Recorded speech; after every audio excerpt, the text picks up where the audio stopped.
workshop meeting this March 1st, 2018, and we will get the meeting started with standing for the pledge to the flag.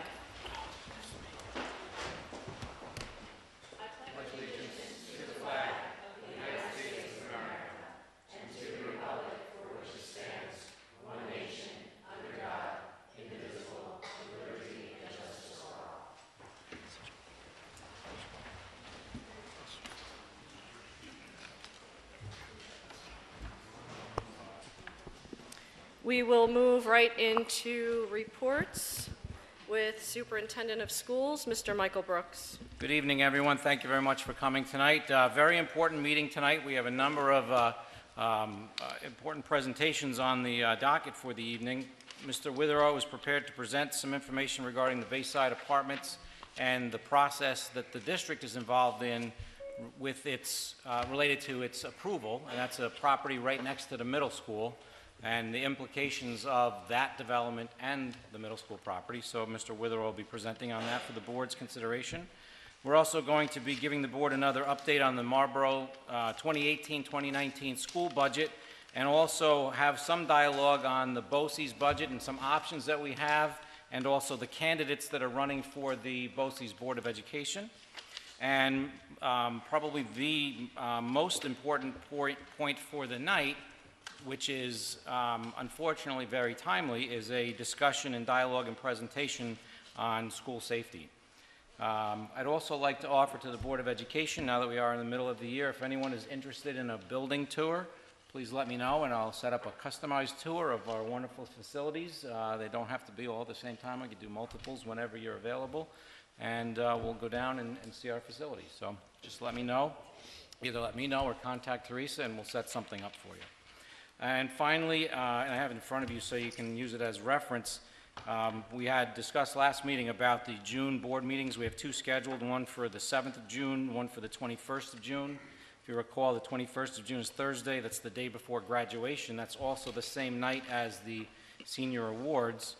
It would appear that if you look at the schedule there, Monday and Tuesday of that week would probably be the least heavy as far as events that we could consider moving the board meeting to. So that would be the Monday the 19th or Tuesday the 20th, and that would be at the board's pleasure. So if you would like to take action on that tonight, certainly we can do that under new business or other items, so we can change the calendar to reflect that change.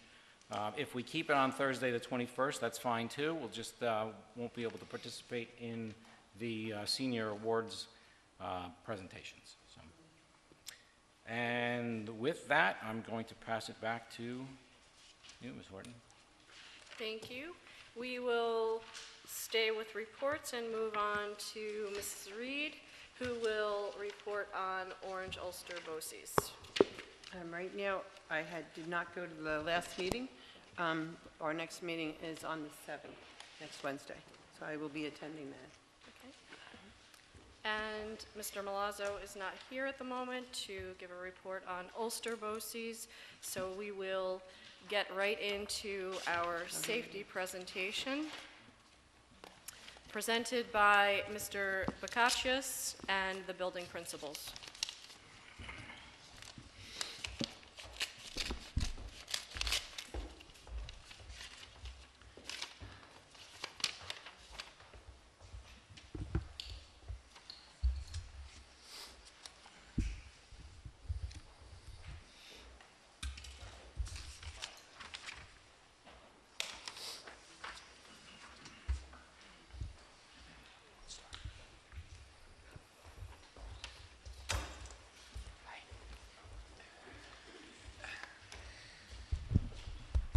Terrific news. Both boys and girls won basketball tonight, so thank you, Mr. Laws, for that.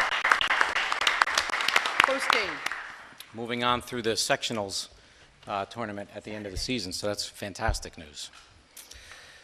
As I said just before, this past couple weeks has been a very difficult retrospective moment for us in education, because we're seeing images on the screen that we shouldn't be seeing in schools.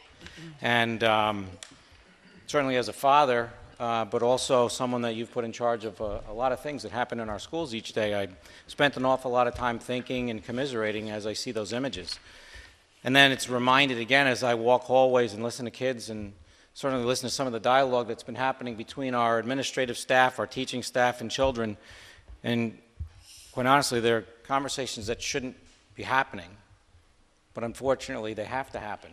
And we need to spend some time here talking to the public on a broad view of what we do for safety and security. So tonight you're going to see a presentation of our current status. But I would request that the board engage in a dialogue to help give administrative and more of a community perspective as to what should we be doing that we're not doing.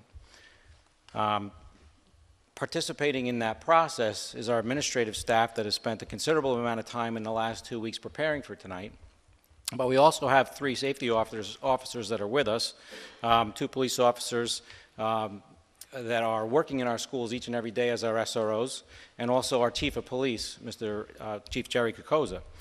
So please jump in at any time during this conversation, but I would like, if Jerry, you'd like to say a couple of words, if you would please. Yeah, this way that gets recorded on the video. But I have to say that the Marlborough Police Department is a tremendous partner to us, not just because of where we are right now, but all of my time here, they've been a fantastic partner each and every step of the way for anything. Chief and I are on a, well, except for today, I had some technical problems, but we text each other regularly regarding matters. Same thing with the rest of our group. Whenever there's something we need to deal with, whenever we have a question, whenever we have a thought, we communicate constantly. And that is something that I give to you and your leadership. So thank you very much. It's an important piece that the public knows that we're full partners in how we approach keeping our buildings protected. So, sure. Thank you. Thank you for the opportunity to just have a quick statement. I'm not going to make it very long. I do want the public to know that the Marlborough Police Department have been working with the school district for many, many years. This is nothing new. We meet on a regular basis. Our major concern is the safety of the children. I want to ensure the public that we're going to continue to work with the school. We're going to continue to implement new ideas as things change and ensure the safety of our kids. Thanks. So while we do have daily presence in full-time 2 of our schools, and when needed, those 2 police officers deploy down to the elementary school, we started to look at areas that are important for us to consider as an administrative staff on what we do with the security of our buildings. So, Mike, if you could punch that up too. One more. I'm going to read it because you can't probably see the size of the slides there, but when we started our dialogue, it was easy to frame out the broad picture of elements that we looked at, because this is something we review all the time. We have an annual review of our safety plan. That plan is provided to the state police. Certainly it's in consultation with our local authorities. But we made a particular attempt this week to review building perimeter security, property perimeter security, internal safety and security for students and staff that's within our schools, management of visitors, emergency response coordination with our local first responders, whether it be police, or whether fire, whether ambulance, internal student incidents, after-school access to facilities, extracurricular events and sports, and certainly the broader sense of wellness and relationships of students, families, and staff. And I think that if you look at those as categories that we're under review on, we do have a very solid plan and implemented process for dealing with each of those things. But events like what happened in Parkland cause us to spend time reviewing it. I've had a lot of communication with a lot of people, and I appreciate all of those, whether they're phone calls, whether they're visits, whether it's passing through the hallway or just downtown. All the conversations have no answers at this point because they're difficult topics to address. But I think that collectively, as we start to talk through the issues that we're facing in America today, we can come up with solutions. Last week, we had a safety team meeting. I think we got a picture of that next, right, Mike? So this is something that happens every couple of months. I'm sure it's going to be happening more frequently in the short term. It's where we get together with our safety people, and talk about issues. So this was last week. This week I spent time with a contingent of state senators, police, and other superintendents from Ulster, Orange, and Rockland County, helping to give the state senators information from a superintendent's perspective on what Albany can do to help us. So I would anticipate there's going to be something coming out of Albany as far as new directives or perspectives for school districts. Certainly you've seen some of the dialogue that's happening at the national level, that it's also probably going to be impactful on us as far as providing direction.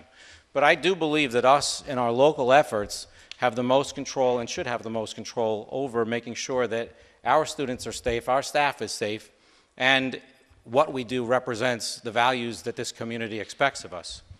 So with that, I'm actually going to pass the torch over to Mr. Bakatsias, who has the responsibility as our district coordinator for safety to keep our program fluid. But please understand that we're not going to get into a tremendous amount of depth in the dialogue that we're going to have. We will give broad strokes, and you'll probably get more detail than just broad strokes tonight, but we're not going to give operational specifics because that gives away too much information that shouldn't be given away. By the way, besides Mr. Bakatsias, our principals are also going to be participating and talking from their perspective from each of the schools.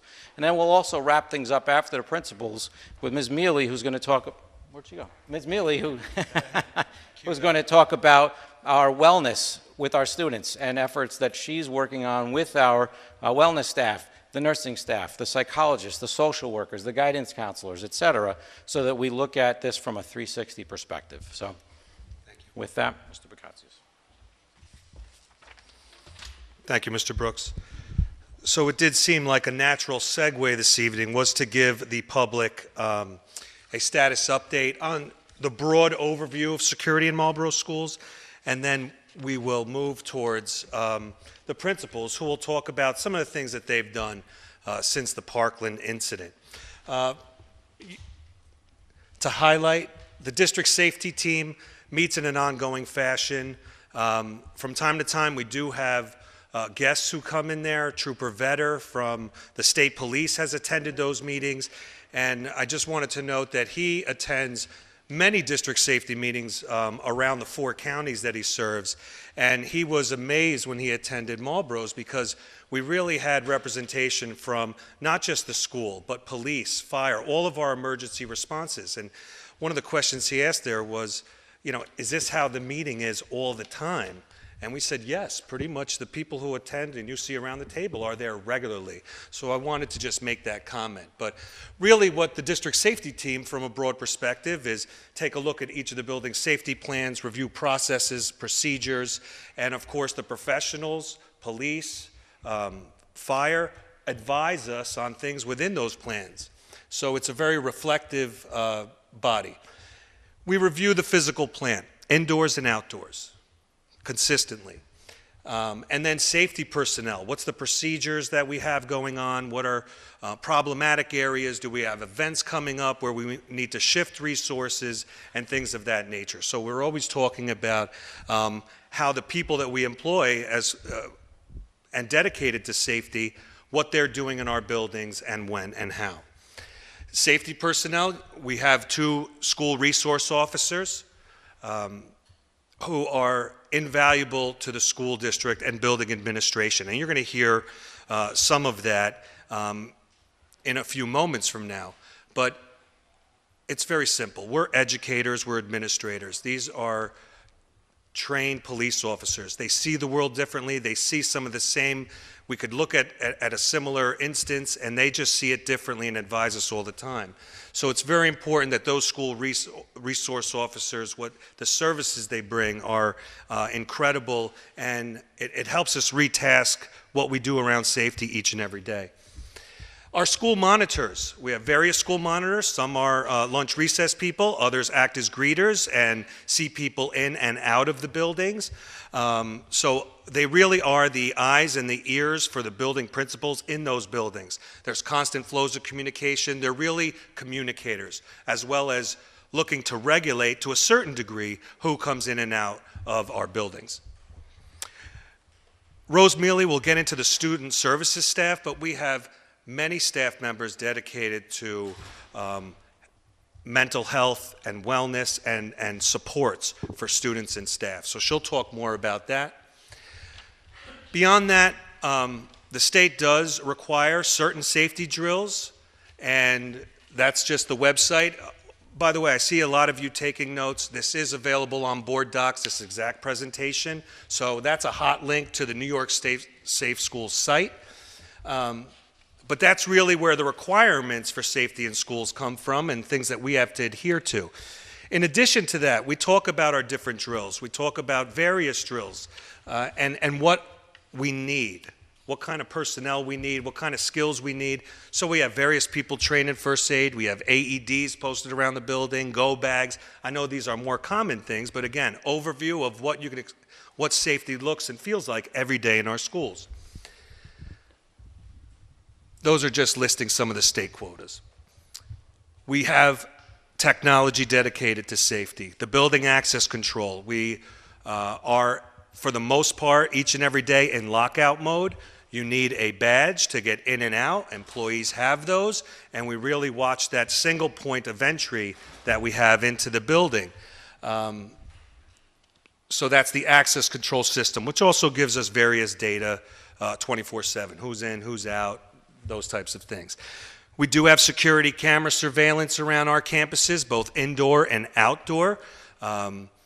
It's quite an expansive system, and one we hope to expand even further under the Smarter Schools grant. Again, I mentioned single point of entry there. So that's a broad overview. Now we're going to invite the principal, starting with the high school principal, Mr. Lawler, to talk a little bit about what's been going on in his building.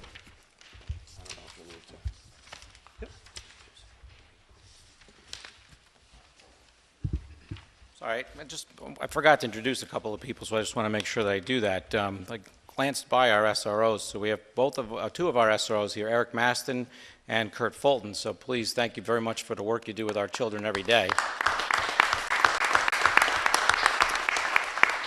And the safety team that Mike just referenced, we also have two board members that are on that safety team, and that's James Kuha and Frank Malazzo. So they're people that are very important elements that connect board operations and our administrative operations. So thank you for that work.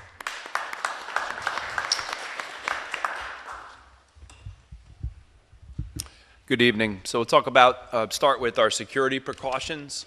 And, this is something that we're constantly evaluating. The first thing we'll talk about is our SRO, Officer Maston, who Mr. Brooks just introduced. I have to tell you that I'm very grateful every day that Officer Maston is in our building, because this is not a response to an event in a faraway state. Every day we evaluate our procedures and make adjustments. And I'll give an example of that. Last year, Officer Maston was of a belief that our parking system for students needed to have an adjustment. We needed to go to single point of entry for our students. We made that adjustment in September to put the single point of entry. And sure enough, as soon as we start looking into things and events that happen in other places, that's a huge deal for us. And I have to tell you, our students are actually very happy with that change. That's one of the things they brought up in some of the discussions we've had in the last 2 weeks. So we do have that single point of entry, which helps us with our double locking door system at the high school. We have an automatic locking mechanism in classroom doors. That's actually very frustrating to adults and students as they leave a room and they can't get back in because the door closed. And as we pointed out to people in the last few weeks, that's the purpose. The purpose is it's impossible to get in there at that point after it's locked behind you.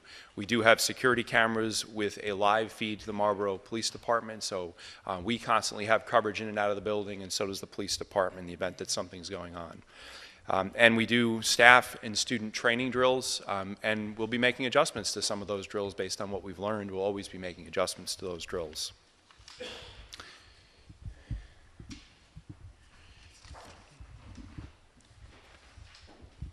Okay, in terms of recent actions, so the first thing was last Friday I made a decision to have voluntary discussions with students and during lunch periods. And between 40 and 45 students, I didn't count the exact number, came down in periods 5, 6, and 7 just to talk to me. They came into the auditorium, it was just myself and the students, and we had a very open and honest conversation. Some kids stopped in for a couple of questions, some kids stayed there the whole period, and it was really eye-opening. Their perception of the world. They're high school students. They're on social media. They're aware of what's going on in the world around us. They're not sheltered from things as our younger students may be. And they gave some real honest feedback, which I'm very appreciative of. They gave us feedback in how we need to make adjustments for our drills so that they're better trained, and basically feedback in how we can make sure they're on the same page with us. They asked questions. They asked questions that I don't think some of us were asking prior to this event and looking at things. We had student assemblies as a follow-up this previous Monday. We talked about concepts such as run, hide, fight, and see something, say something, which are concepts. See something, say something's been around forever. Run, hide, fight is kind of a new thing that we talk about with students. We explained specifically what lockouts were, hold in place, lockdowns, and for the first time in my career in front of a large group of students, we unfortunately used the term active shooter. And that's something that I would rather say threat, but it's on the kids' minds. It's something that they wanted to talk about, and we ended up having real discussions about how kids would react in different environments and staff would react in different environments. So very important that we know what they're thinking, they know what we're thinking, and we have planned drills, and that gets into some of the details Mr. Brooks is talking about that we don't want to get too far into the details. But certainly, we have a number of things we're going to be doing, including evaluating our physical plant, evaluating our staff response, evaluating our arrival, dismissal, and also the drills that we run with students. So those are some of the things that have happened in the last 2 weeks in the high school. Next, we've got Ms. Clinton with the middle school.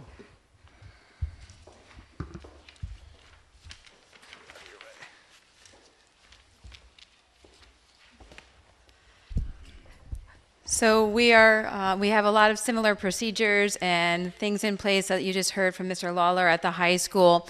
We do have SRO. Officer Fulton is in our buildings Monday, Tuesday, and Wednesday, and Officer Hogenkamp joins us on Thursdays and Fridays.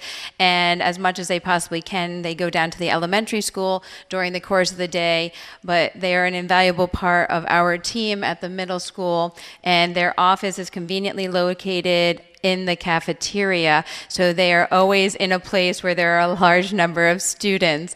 So they're throughout the building with us on a regular basis, and they talk to students and meet with students, and they're just such an important part of our team this year. We too constantly evaluate our preparations and our responses. We have the safety and the staff and student training drills. And one of the things, again, we're kind of fortunate because our building has approximately 450 students. So we really focus on a middle school of creating a culture of belonging and making sure every student feels valued and connected to the school so they have someone that they can talk to. So they need to have an adult, at least one, if not oftentimes many, that they can trust. So if they do see something or say something to somebody, they know that they can go to Officer Fulton, Mr. Sandmeyer, myself, a teacher, and really making sure that they feel connected. And I think that's important to make sure everyone feels safe at school and they're more willing to share information with us if they feel connected.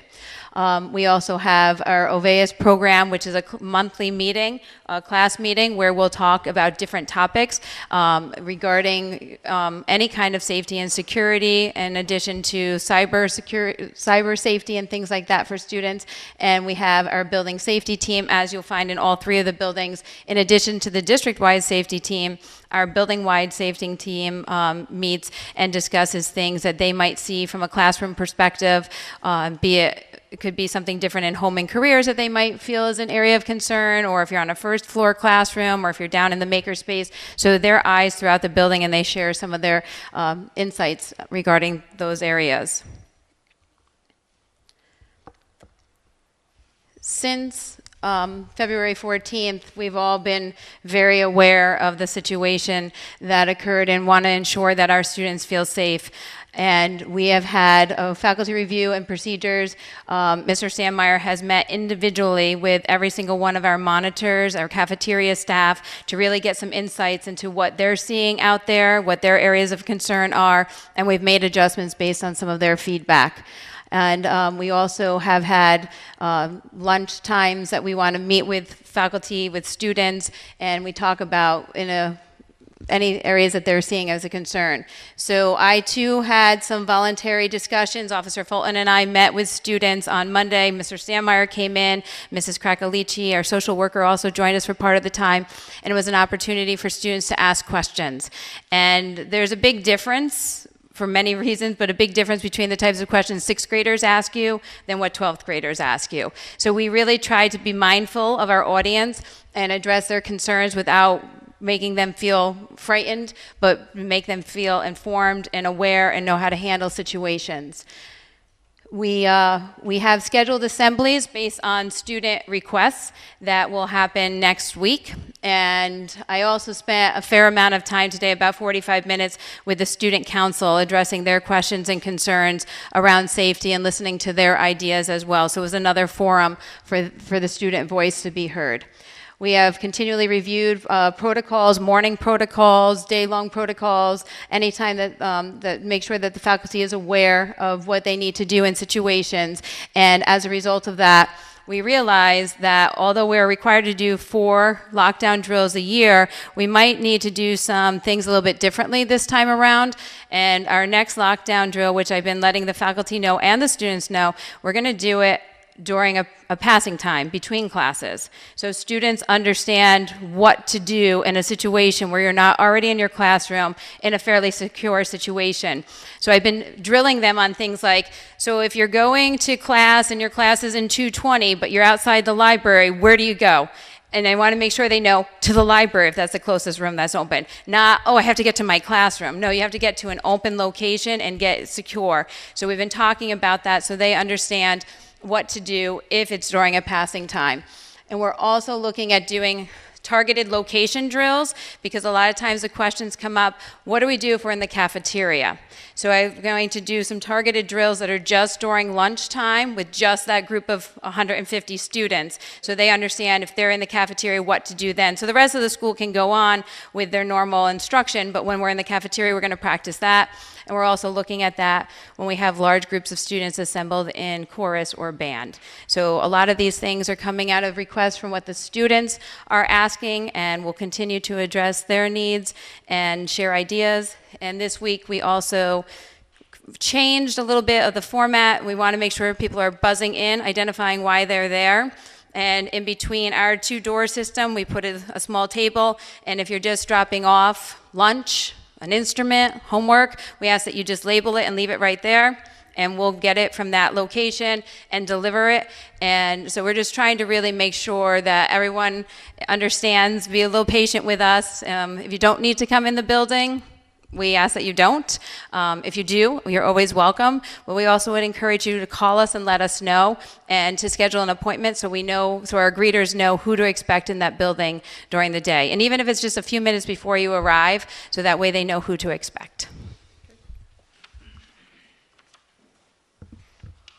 And I'll turn it over to Ms. Walsh from the elementary school.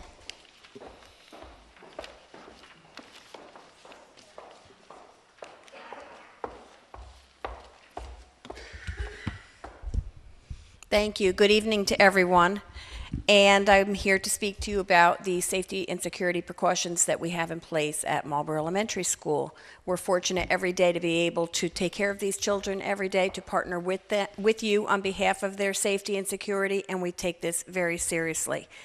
We do have a shared SRO, as you heard from Mrs. Clinton. We share Officer Fulton and Officer Hogenkamp with the middle school. We have a single point of visitor entry where visitors are buzzed in and they are labeled with a pass, and then they are going to their destination or waiting for a child if they're picking up. We have security cameras inside and outside the school that we monitor live, or we can go back and look at things if we have any discrepancies or anything that need to be looked at. We are constantly evaluating our preparations and our response to any kind of incidents, however minor. Our staff and student have training and drills that's ongoing. Our character education is in all 40 of our classrooms, And the adults have a check and connect with our students that may be more at risk and may need a little bit more of a watchful eye to make sure things are going well. Some children are coming with baggage, some problems at home, things that we need to address and make sure that they're feeling strong. Our building safety team meets monthly, and our social emotional wellness team, that is our social workers and our psychologists, meet with the administrators every week. All classroom doors are in the lock position at all times, and I think that Mrs. Clinton or maybe Mr. Lawler mentioned that's a little bit hard for us sometimes to grab a key and just to go in and say hi and do a walk around, but it's so worth it to know that everyone is safe. Sorry. The recent actions, we are managing our visitors at the greeter's desk, buzzing in. A lot of times, particularly at the elementary school, we're very familiar with a lot of our parents, so we are a little bit more welcoming. We're being a little bit more standoffish, if you will, by stopping people and saying, you know, what is the purpose, who are you? Obviously, people are bringing us children and dropping off, and we do know the purpose. A lot of times that's the advantage of having people that know our community and know our population. We've had faculty safety forums. The forum yesterday was a lunchtime forum where the faculty gave a lot of input and suggestions as to things that can be improved upon and things that are already working well. So it's good to have everyone's perspective. We have PBIS, which is Positive Behavior Intervention System, and our responsive classroom is our social curriculum. We're teaching children at a very young age because we get them, some of them at 4 years old, and we're teaching skills that they may not always come to us with. So helping with social skills and building them up in their character. The character education and safety lessons are for all 40 classes, as we said. The social workers push in, and one is assigned to the K2 classes and one to the 3-5 classes to do the instruction at the appropriate level. Usually that's done through literature, so we're tying in a piece of literature that goes along with the lesson that we're talking about, whether it is using good words, being a friend, or whatever social skill they're working on. And that is done in conjunction with what the teacher is directing the class may need at the time. So the class that might need the How to Be a Friend lesson might be different than the class next door who needs Don't Be a Bully lesson. So it's at a different, more individualized, which is working out well. There are student lunch groups for additional support of students who need those. Monthly team meetings for safety. Weekly, as I said, the social emotional wellness team. And RTI is our response to intervention. The behavior plans are created for children who have that need, and those are communicated to the parents. We have Students as Mentors, which is SAM. It's a program grant that our assistant principal, Mrs. Kaplan, has put in for $6,000 for training and a presenter to come down and work with staff and to make our mediation more of a reality. Right now we do have classes that buddy, 5th grade classes with younger classes, but this would be a little bit more of a formal process. We have obviously See Something, Say Something has been going on for a long time, and we all know it from the airports and toll booths, but there was an interesting example of it today. A 5th grade teacher came to me because one of the students had come to her and saw a bag sitting out on a table and was reporting it. So everyone came to me to let me know. The bag turned out to be a teacher's tote bag because we all schlep a lot of things with us, and it was just a good example of caretaking of our world. We also have a lot of adult eyes in the community of our school and the community of Marlboro as a whole, and people are very good about giving us input and letting us know, whether it is there's someone walking on the road with a dog, what's going on. We always can deploy someone immediately. Someone's on the playground, and it's always an innocent situation, but it's not something that we can have, obviously, during school hours. So there's posted hours for the playground use and for facilities to be used, the school facilities, while we're in session, but we just go out and remind people, and they're always very accommodating about it. Usually they're just looking to wave to their own child or waiting to pick up. We are very fortunate to have the partnership with the police department, as Mr. Brooks and Mr. Bukowski has said, and we really appreciate their ongoing support on a day-to-day basis, whether it's the SRO, the department at large, or their colleagues in even the New York State Troopers come by very frequently and stop in. So people have, it's an interesting world, people have stopped saying, is something wrong, the police cars are there. because they're just used to, they come and see us, and the DARE officer, Officer Fulton, has lessons, so the fifth graders participating in those. The DARE car is a constant presence, and the children are happy to see all of you, as are we. So we thank you very much for that partnership, and thank you everyone for sharing your children with us. I think, is it Mrs. Mealy and Student Services? Thanks.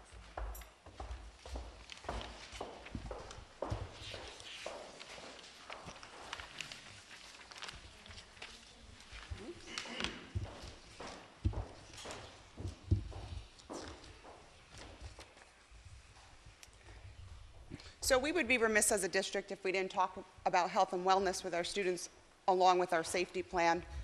In each of our 3 buildings, we have a large support staff that handles health and wellness as well as crisis situations. At the high school, we have 3 guidance counselors, a student assistance counselor, a psychologist, an SRO, and a registered nurse that are on staff daily to support the needs of the students. And I did purposely include the SRO in that because the SRO does a really good job at supporting students with health and wellness issues.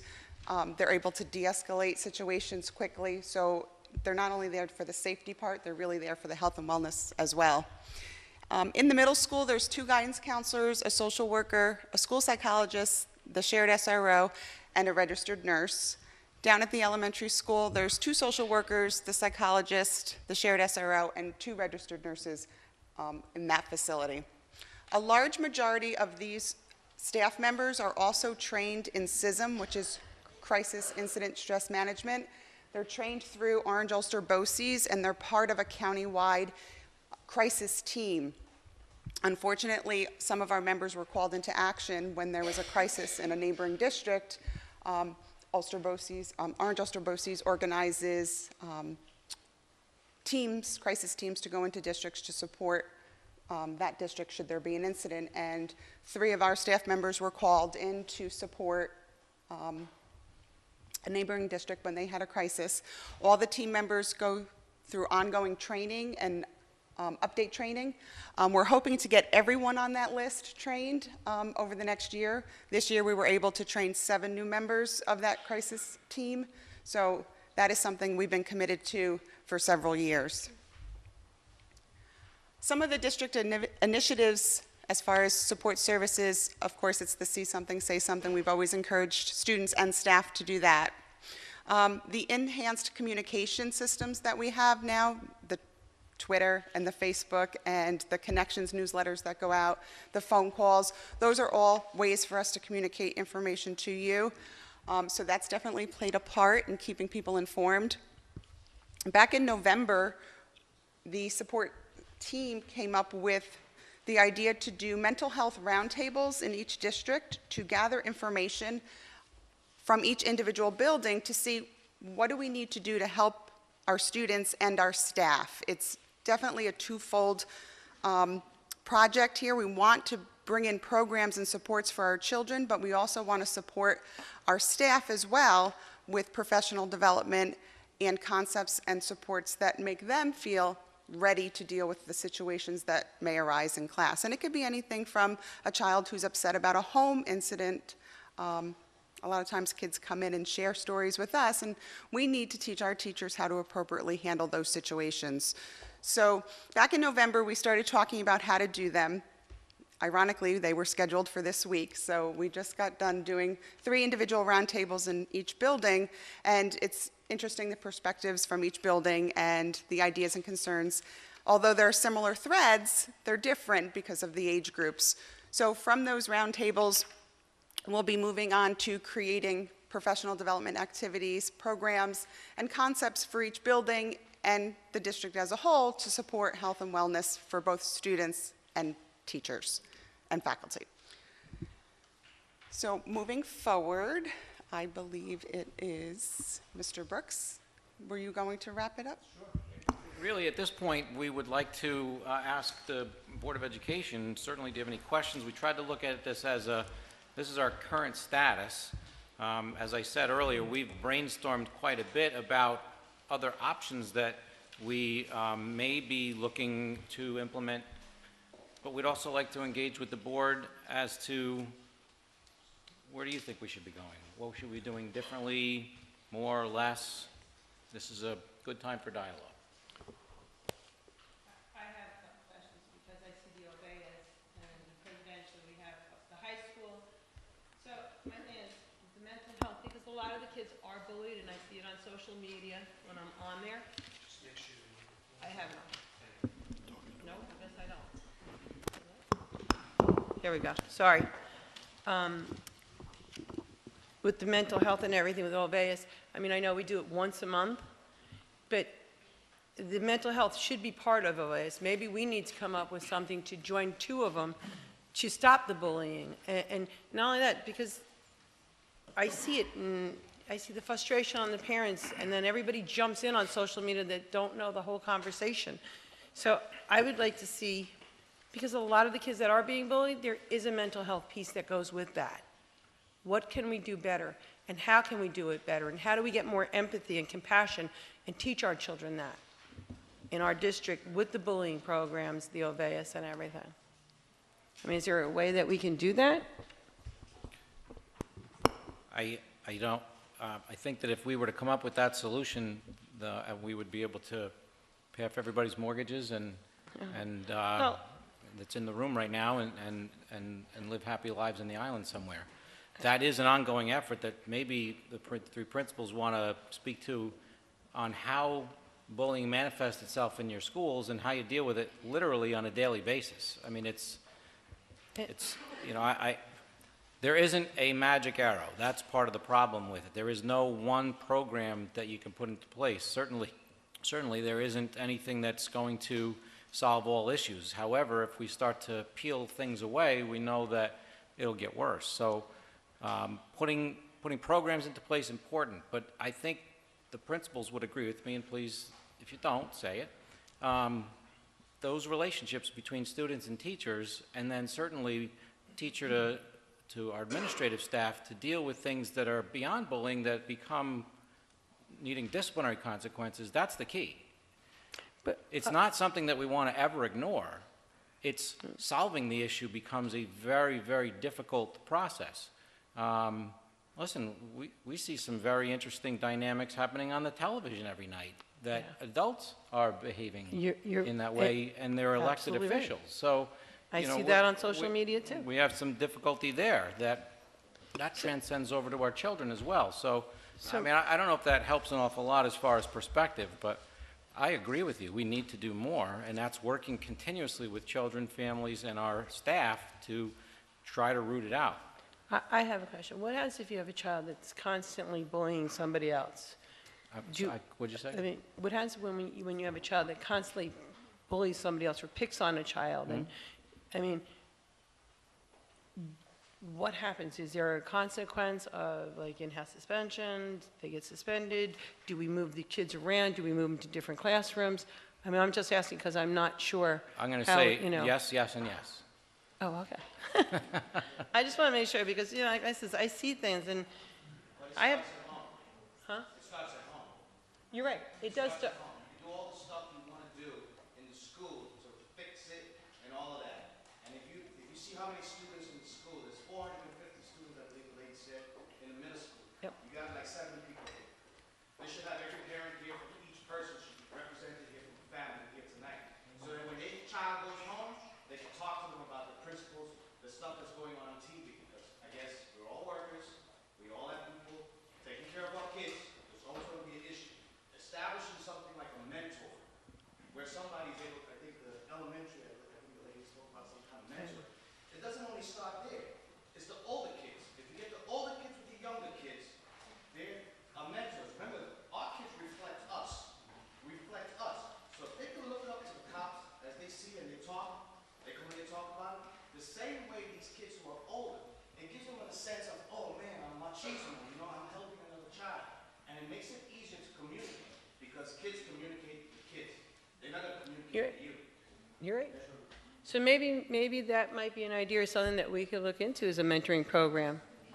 And maybe Well, take in, you I know. think we have Yeah, well, some, I- it's expanding upon. Yeah, it. right. know. I mean, maybe each of the three of you can speak to some of some of how you address some of these concerns and certainly some of the relationship-building approaches that you're taking, so. How do we also get the parents So involved? the first thing that I'll talk about actually is our Link Crew, which we brought back 2 years ago, which is a program specifically designed to welcome kids into the high school and to foster a long-term relationship between older students and younger students as they go through the high school program. And we notice a difference in culture. We notice a difference in the communication that happens in the school. So that's an example of, that is a mentoring program. That is us establishing leaders, giving kids training, and then having them be the leaders, of course, under adult supervision, working with the other students. So I think that's happening in the school. I do believe that's happening. I think he's also talking about taking the high school kids and bringing them down to the elementary school. Let's get to you the know. next, Uh-huh. Deb, you want to speak to that? Because I think you'll hear some of it that happens. The list is really quite long, and although I did mention that OVEUS is a once-a-month meeting, that is only one small piece of what we do every single day. There are investigations and information provided to us that Mr. Sandmeyer and Mrs. Krakalici look into regularly. So just for a quick account, last year we had 14 founded situations where there was bullying, and I'm happy to say that none of those were reoccurred after they did their work. This year so far, we've had 4. So we have focused tremendously on creating a sense of belonging with our students, finding them club opportunities, giving them opportunities to go with us to places like Frost Valley that focus on team building. I have principal lunch forums. We have mentoring programs, formally and informally. I asked my staff this year to, on their teams, everybody had to identify a student that someone on that team would be responsible for. We use our homeroom time to check in with students. I mean, the list, I think, is quite endless. It doesn't mean that we're ever going to have a perfect situation, but we try to know our students. We try to make sure they're connected. I advocate for additional clubs for them to participate in. We have, connect them to sports. We have the Girls on the Run program coming up. That the girls can participate, that talk about social and emotional well-being. Our counselors are out and about. They're constantly available. We have Safe School Ambassadors where we actually train our students. So, I mean, I could spend a lot more time up here, but hopefully you understand we have a very comprehensive program. Middle school social emotional component is as important to us as the academics for obvious reasons. How can we Ms. get the... Walsh, you want to speak to some of that? She's come.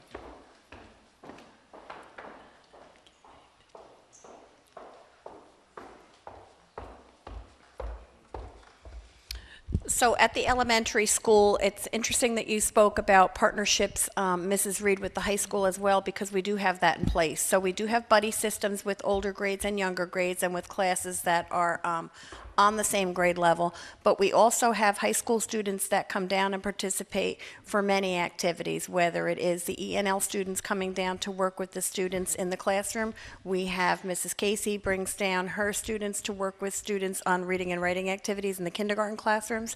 We've had art club come down and work with the students on art projects, so we do have that kind of a partnership. We've also deployed, we had an additional social worker gifted to us this year. Thank you very much, Mr. Brooks and board. And we've also deployed the social workers as an emotional support during lunch and recess. So they're serving in a capacity of facilitating social skills that children don't often come to us with, or sometimes don't come to us with. So many do come, and we're grateful, and some we need to give a little more support in areas that they are not coming with. So these trained professionals are participating in lunch and recess activities, whether it is a lunch group with particular children that might not be getting along, or playground and taking turns, or someone who just seems to be on their own on the playground. They don't know how to inculcate themselves into a game or to get themselves in a conversation. So we're trying to impart those skills with some adult support. Our teachers are amazing also, and they're the unsung heroes oftentimes. We know that they're teaching reading, writing, and arithmetic, but they are also building relationships first. And the connections that they make, and the teachers that I have that come in early and do math projects with the children or math reinforcement on skills, the teachers that stay late for reading help, homework help, lunch and recess supports are the hidden heroes, and we don't really know about them or hear about them often, but we do appreciate their efforts at all times, and those are also relationship building and are key to strengthening the students' social skills. Thanks. Yeah, I mean, the district's done a really good job the last couple of years with expanding on the social media aspect. All of us that have had students in the district can know, as you go through the years, it's the same parents all the time at parent-teacher conferences. It's generally not the parents that need to be there, but it's the same parents that go to that. So all the outreach that the district's done by moving to the electronics to get people more engaged, try and get more people out, that's one of the district's trying. You can only do so much. You can't drag them to school, Right. the parents. We can drag the kids to school. You can't drag the parents to schools. It's, we just got to try and keep reaching out. I was just to say, maybe doing one more big forum or something that, and tell parents, it's about bullying. Come, talk. It's about the safety. We need the parents to come. All the parents should come. It's about their children that are in our schools. So I'd like to see one more, maybe get the middle school and the high school, the elementary school, two groups together, or all three of them together, and have, We did. I know. The connections went out on Friday to everybody about this forum tonight to talk about safety, and we're very thankful for the people that came. But, obviously the benefit of doing it here and doing it today, for those that are working tonight or can't be here tonight, it's all going to be recorded and they can get that information. The unfortunate part is I'd be willing to bet that if we look next week and you see the number of views you actually get to the board meeting, which is all Oh, very trackable, aren't as good as they should be. The other thing is, well, tonight, I noticed, like, when I was up at the high school, the field was filled with children. Lots of kids and lots of parents. So, there was a lot of activity going on in the school, not only besides the basketball game that the boys won, but other things, so they weren't here for that. Yeah. So, I mean, we should run it again on a night that, maybe something's not going on, and Something we could Bring the consider police doing also department is in maybe and the sheriff's isolating this department. portion of the meeting as a clip and sending that as a clip out through our Connections newsletter as well. and So maybe, it's a little easier for them to get to it. And I think a takeaway from the last week's safety meeting is I think we really, as we move through this budget process, really need to look at, with working with the police department, how we can develop, I know we can't do it with full-time officers because it's cost prohibitive and there are so many things, but working together to try and develop the ability for them to hire additional part-timers so that we can staff the elementary school full-time. Because we can look at security guards or greeters or any of those other combinations. Unfortunately, until the state changes regulations and some laws, the only people you can have protecting the school that are armed are law enforcement. Actually, I looked into that and saw that our policy is updated correctly, and just saw it. there is a caveat in the law that allows the Board of Education to grant permission to allow individuals to carry weapons on school grounds. So, employees, though? Well, the details we'll have to deal with through the attorney, but it really is stated in the law as individuals. Okay. So, I knew that we had to add a thing to policy. Yes. That was added specifically for the American Legion to be Correct. able to do their ceremony Yep. at the flag every year. That was added to policy several years ago. Yep. But, And I double-checked on this piece of our policy to make sure that it wasn't inaccurate, because my understanding was different than what it stated, but it is accurate, that now, how we determine who gets those is a regulation that we would have to develop, and something that we would develop administratively and with the safety team, but it is allowable. great. So Mike, I have a question, a little bit about a reactionary scenario instead of the preparatory work that we've been talking about. So recently in the Mid-Hudson Valley, there's been a couple of credible threats at various schools that got serious enough where they closed schools and did a whole bunch of things. Just without going into too much detail, how would we react with a credible threat? And how would it come down to the parents in terms of communication and just in general. Do we have maybe a scenario you can run through at a high level to just kind of give us an idea of what would happen if something like that was real in Marlboro? Sure. Really not different than any other school districts. You look at the specifics regarding any situation that you're confronted with and then develop an appropriate response to that. We gather the folks that are around us today to assess, evaluate, and determine action. If that is a closure, it's a closure. If it's a shelter in place, it's a shelter in place. If it's an evacuation, it's an evacuation. So that really is part of our internal controls and protocols when we deal with emergency response situations. Some of the ones you're easily familiar with is a fire drill. The alarm gets pulled, triggers a bell, and you evacuate the buildings. Those are some standard ones, but there are a number of scenarios that are reviewed and prepared for that, I'd prefer not to get into the details on, but it's a threat assessment and it's a evaluation of the particular situation and a reaction to it. So I hope that helps. I take it there's communication protocols to the parents as well, to keep So everybody think from about it. running to the school. On a broader sense, an emergency response to a snowstorm is an early dismissal. So we spend time evaluating the situation. What is the forecast? What is the actual road condition? We consult with partners that we need to, for example, Highway Department and Weather Services, and make a determination that we're going to need to close school early or close school in its entirety or have a delay, and then a communication protocol kicks in to send out information.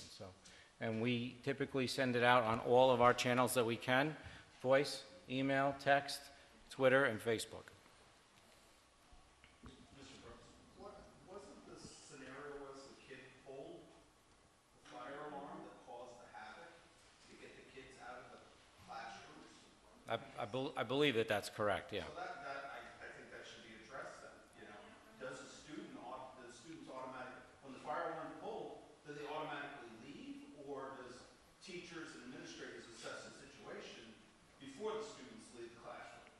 Yeah, it's actually a pretty standard practice that when that alarm is pulled, you are to evacuate the building immediately.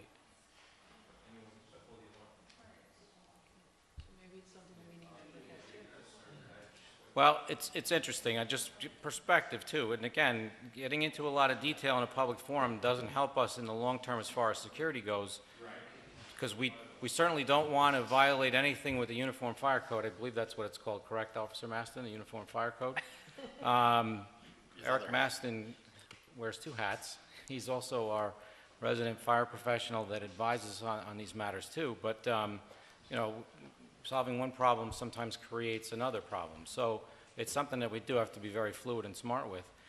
Believe me, that is one element that we are all questioning in our minds as far as appropriate responses to any emergency. So I'm very familiar with the scenario you're talking about, and it's a piece that we're reviewing.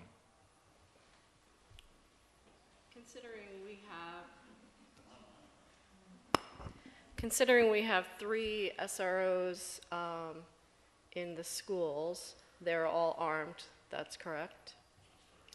I'd like to consider something that is actually inexpensive and could actually set a precedence, and that is proposing that we create signs at points of entry and exit that say, warning, this property is protected by armed officers and/or personnel, because I think that that lets those perpetrators know that we are very serious about protecting our children.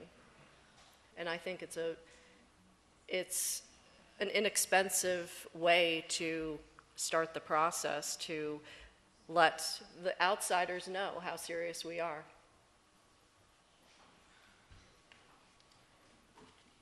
Other schools have put a film over windows that turn them into bulletproof windows. Have you looked into that at all? Yeah, the most recent local one is Walk Hill, and I've had numerous conversations with Kevin Castle about it. It's certainly part of an ongoing dialogue. It's a very expensive venture, but that doesn't mean it's not something you don't pursue and look at. So, yep. Is there, like for the police, is there like a junior program, like ROTC for like military and stuff? Like, is there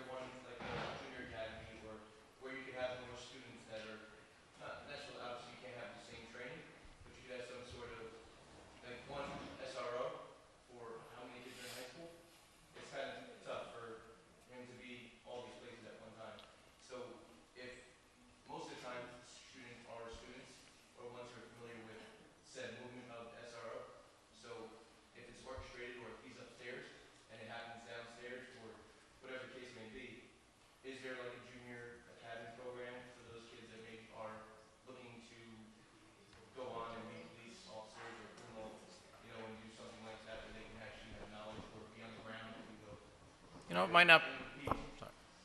Go ahead. Oh, go ahead. No, I think that actually maybe the high school principal can address in general terms how our staff and how our halls are monitored and spaces are monitored so that it's not, we certainly don't want to give a misnomer that there's only one person watching over the school and it's the SRO. And we have a multifaceted approach to it. But I do like the idea, so that's something we'll... And they have a program. They have an Explorer program. Yeah, I was just gonna say, the town of Marlboro does have an Explorer cadet program. Unfortunately, right now, most of them graduated with the college, so there's not very many participants in it, so it's kind of like a standby stage right now. But we do have one, and we did have 9. We had up to 16 at one point in time, and then it dwindled down to about 9. Yeah. 7 kids would regularly come. They didn't like running the pile of salt down at the town hall, so they stopped coming once in a while. We had one kid go on to be an NYPD cop, and one guy just joined the Navy, got out of basic training. So it's a pretty successful program.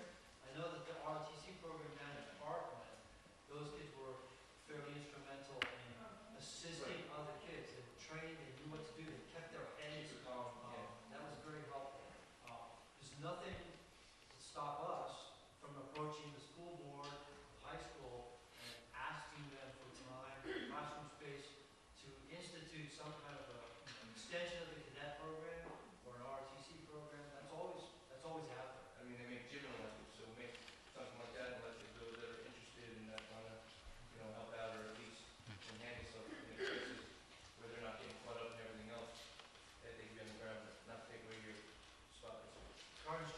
We accept, if you want to rebolster the cadet program, I think that'd be fantastic.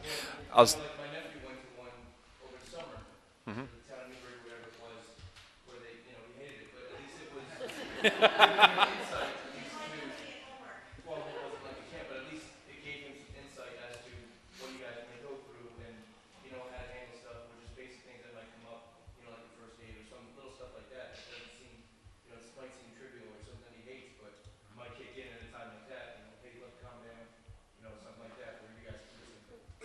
So I'll try to go through a few things that went through my mind in listening to the discussions. The first piece is we have students who volunteer at the fire department, many of them who are in there, and actually those are students that come up and talk to myself and Officer Maston because he does have that dual capacity. Not only is our SRO, but also works as a fire chief in the town. And so he discusses with the kids, we discuss with the kids, we've talked about certain responses. So we've got kids who have some training. We have a number of students who attend the Career and Technical Academy at Orange Ulster BOCES through the law enforcement program, and so they are there for the second half of the day. Certainly we've got kids, with an interest in these things. There were kids that came up and talked to me after the voluntary lunch forums and also the assemblies about their specific plans in their minds because they're looking toward law enforcement and those kind of things. So I think we definitely look forward to that. In terms of the overall response, Mr. Brooks, that you talked about, we have radios, many radios in the building. We have staff all over the place. And one of the things I neglected to mention, and it's, looking through the presentation, listening to the other principals, I said to the students, and I absolutely believe it, more important than any technology, any product, any program that we have a small community where kids talk to each other and they talk to us, and that's a really big deal. You have no idea the number of crises and issues that we jump into on a daily basis that can be related to this type of situation or can be related to other types of situations. I've looked, other districts have had issues this week. We've had issues this week. There's a lot of talk anytime you have a national crisis. You definitely have, at every school, you have discussions and concerns. Nothing in our building has turned out to be serious of any nature. It's been something that was misunderstood, misheard, but always working with parents, always working with school staff, always working with our students and our staff so that we have the communication and address things. So I do think that's very important and that's very critical, and there's nothing that will ever replace the value of our kids talking to us and us working together and communicating. Is there anything else you wanted me to cover? Or?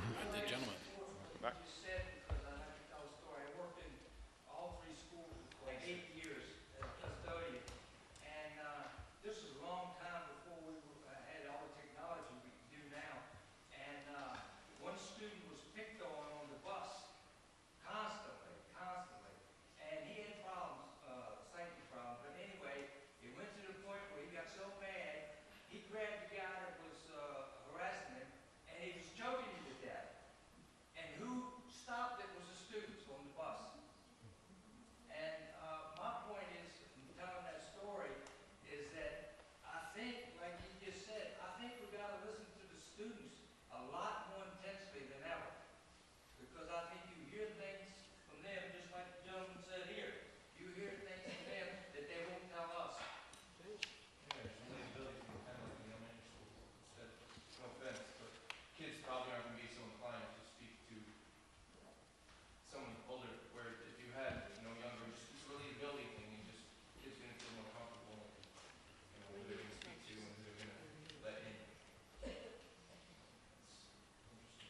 Ryan, do you want to speak to the Safe School Ambassadors piece too? Sure. So Safe School Ambassadors are both at the middle school and the high school. Actually, the high school students go down and train the middle school students. And I call those kids insurgents in our building because they're essentially, their job is to get training that adults get on conflict resolution and on knowing how to intervene. And then they resolve issues that either never get to our attention or they bring to our attention. And to answer you directly about will kids talk to adults, you often find the first student doesn't talk to the adult, the second student doesn't talk to the adult, the third student doesn't talk to the adult. One of the kids who's sitting in the group, waits till the bell rings, comes up, finds the adult and says, there's something going on, these are the kids you have to be worried about. And so, that's something that we discuss, and that's a variety of issues. We're talking about one particular scenario, which is, although just an incredibly tragic thing and something we worry about, the volume of other interventions and things that happen are extremely high. We deal with other issues all the time that are from kids coming forward. And so that's important. Ms. Clinton talked about every student in the school having a relationship with teachers and being involved and being part of things. I feel like our kids in the high school, they naturally gravitate toward the things that they're involved in. There's very few kids in our school that are not involved in a program or don't have an advisor or coach or someone that they're able to rely on in those situations. And multiple, to be honest, multiple scenarios.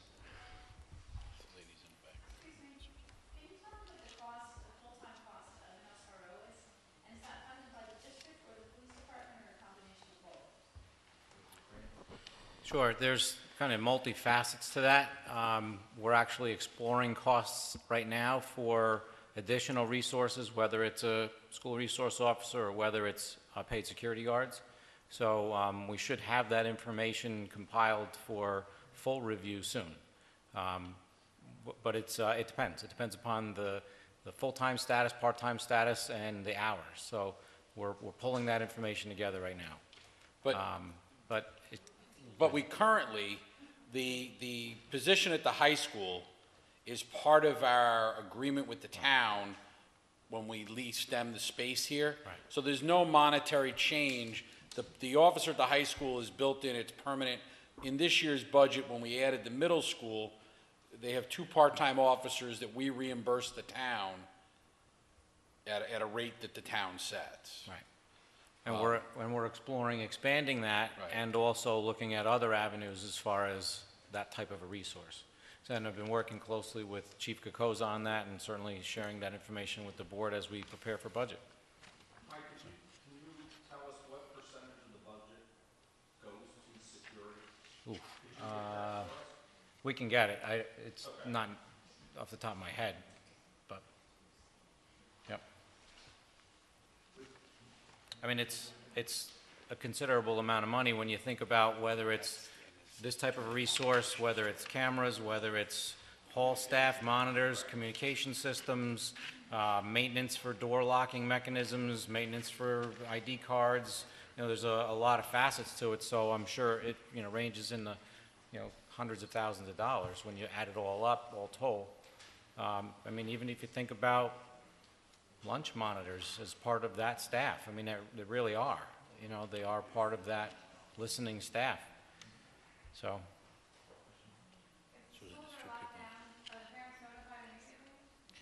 It's a fantastic question. When we do drills, we put out the notice that there's a drill. If there's a real scenario, we will communicate with the public in coordination with the police and put that statement out so the parents are in the know of exactly what's going on. How are we notified?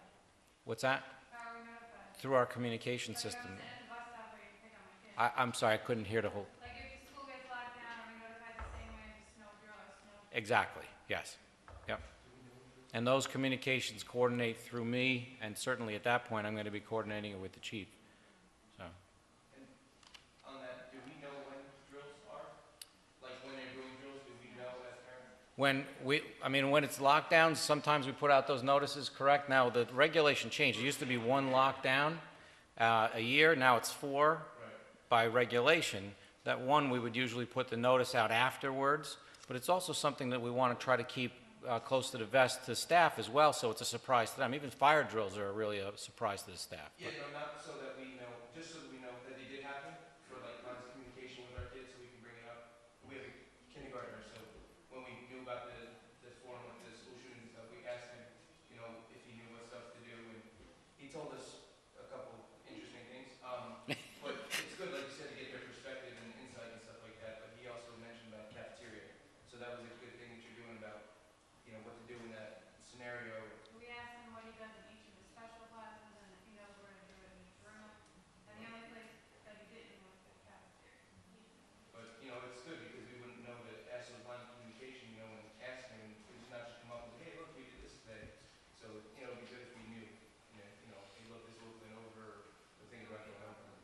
Good feedback, thank you. You get that, Mike? In the back. I just have a couple things. You guys are focusing on a lot of the in-school when everyone is there. Now on the weekends, a lot of sports happen. The kids are in and out of elementary school. There's parents, there's people in and out constantly. There's nobody there. There's no cops there. There are no security there. So people are in and out. Who goes to say that someone doesn't just walk into the school, stays there, Monday morning, we have a bigger issue?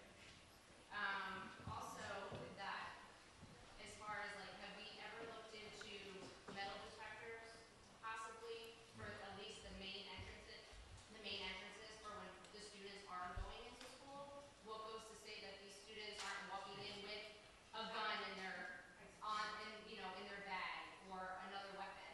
So it's just, I know you had kind of brought this page up at the very beginning, but it seems like we're all focusing on also just as an everyday, Monday through Friday, hours of operation type of deal.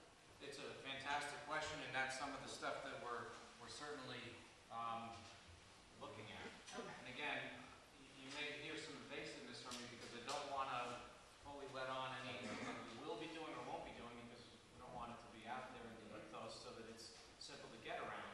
But some of these things have costs and some of them have policy implications. So this group will have to ultimately challenge us to deal with those costs and to deal with those policy elements that we can do.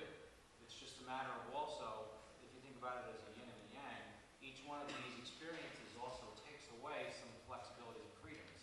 And I think that we're in that mode of thought right now that we have to balance that somehow. We do want our schools to be accessible. We want parents and kids to be participants in what we do. We need to make sure that we do that in a way that protects everybody. Where's that balance? And what is it? Right now, for after-school events, or things like plays and concerts and athletic events, whether it's indoors or whether it's outdoors. It is what it is right now. So that's something we need to explore. Well, but even at those, we have, on the larger scale ones, whether it's the basketball or football or those events, the larger events, we get larger people, we do have the police department. That happens. We've looked at for years the issue about weekends and nights.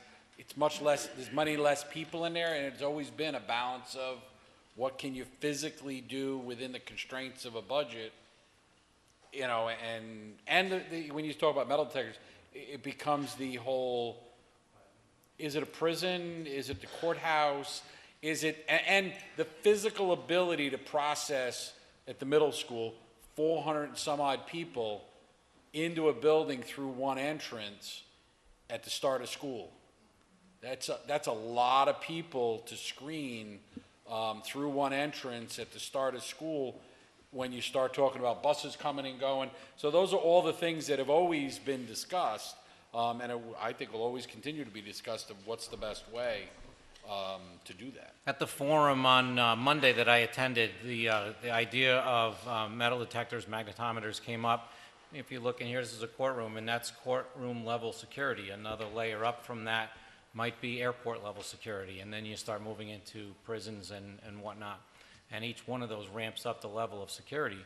But one of the gentlemen speaking, the Orange County government building just recently reopened. And the court next to it has always had courtroom level security. Now the legislative building, the county building, has that as well. So they process about 350 employees every morning to come in through the magnetometer.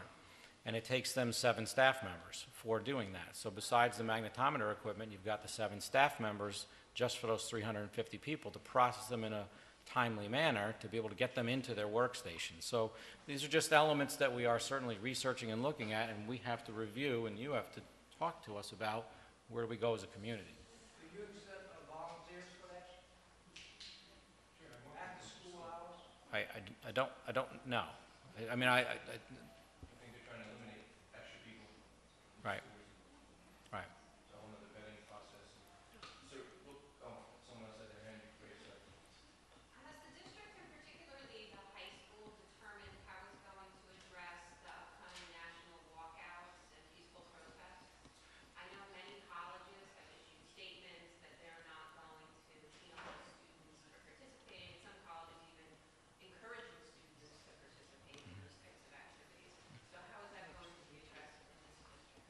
That's a great question. I know Mr. Lawler has been engaging with students at the high school, and Mrs. Clinton has been engaging with students at the middle school to gain perspective on things. High schools and well, schools in general are a little different than college campuses because of some responsibilities that we have to keep kids safe. So, I'm saying you're encouraging the high school students to participate. right. I'm not talking about college. Right. Oh, okay.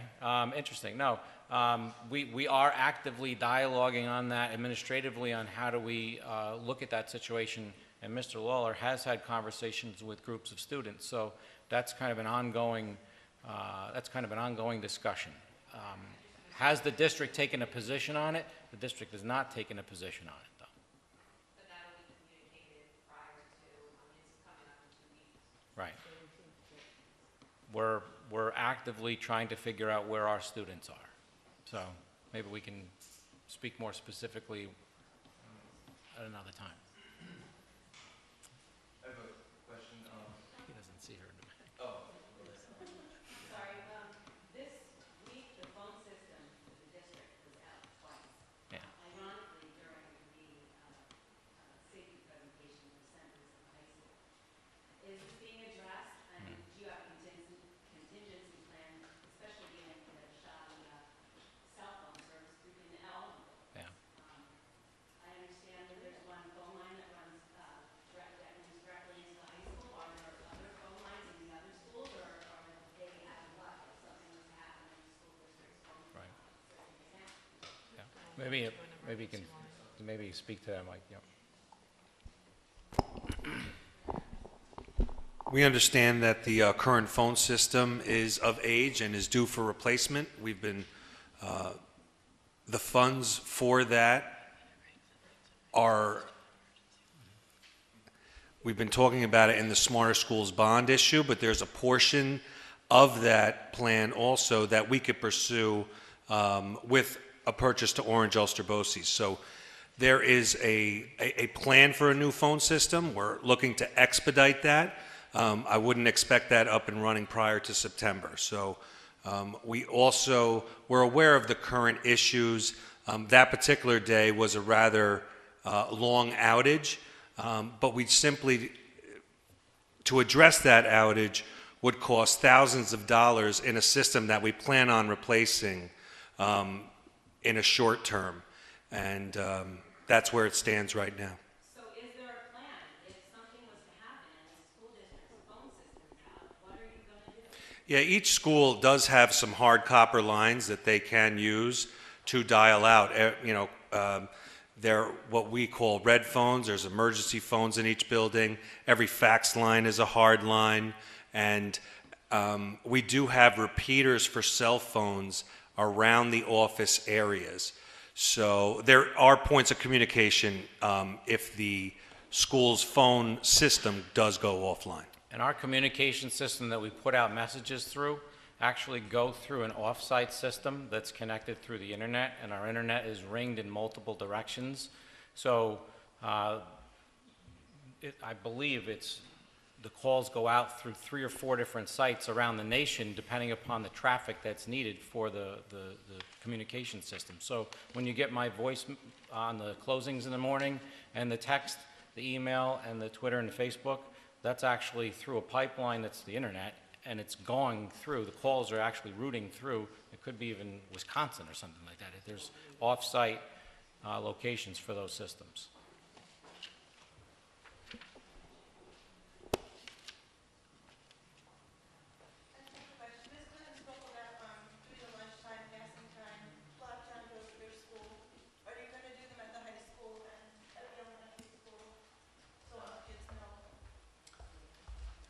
I kept my presentation intentionally vague, and that was something I didn't want to speak publicly about tonight. But yes, of course, we're going to be doing that since it's been said. Right? We've already told the kids and the staff we're going to be doing that. Actually, part of the discussion we had at tonight's PTSA meeting was more of the sense of talking to kids through the lunch at first about what they would do and where our areas are. Cafeteria is just an area for us that we need to work through with our kids and staff, because the truth is it depends on exactly what the issue is in the cafeteria cafeteria. There's not one set answer in the cafeteria. There never will be. The answer is going to be dependent on, if you know the physical, layout of our building, it depends on what we have to deal with in that moment. So that we've certainly talked about it with students and staff. We've gotten great feedback, and we'll be doing those things moving forward.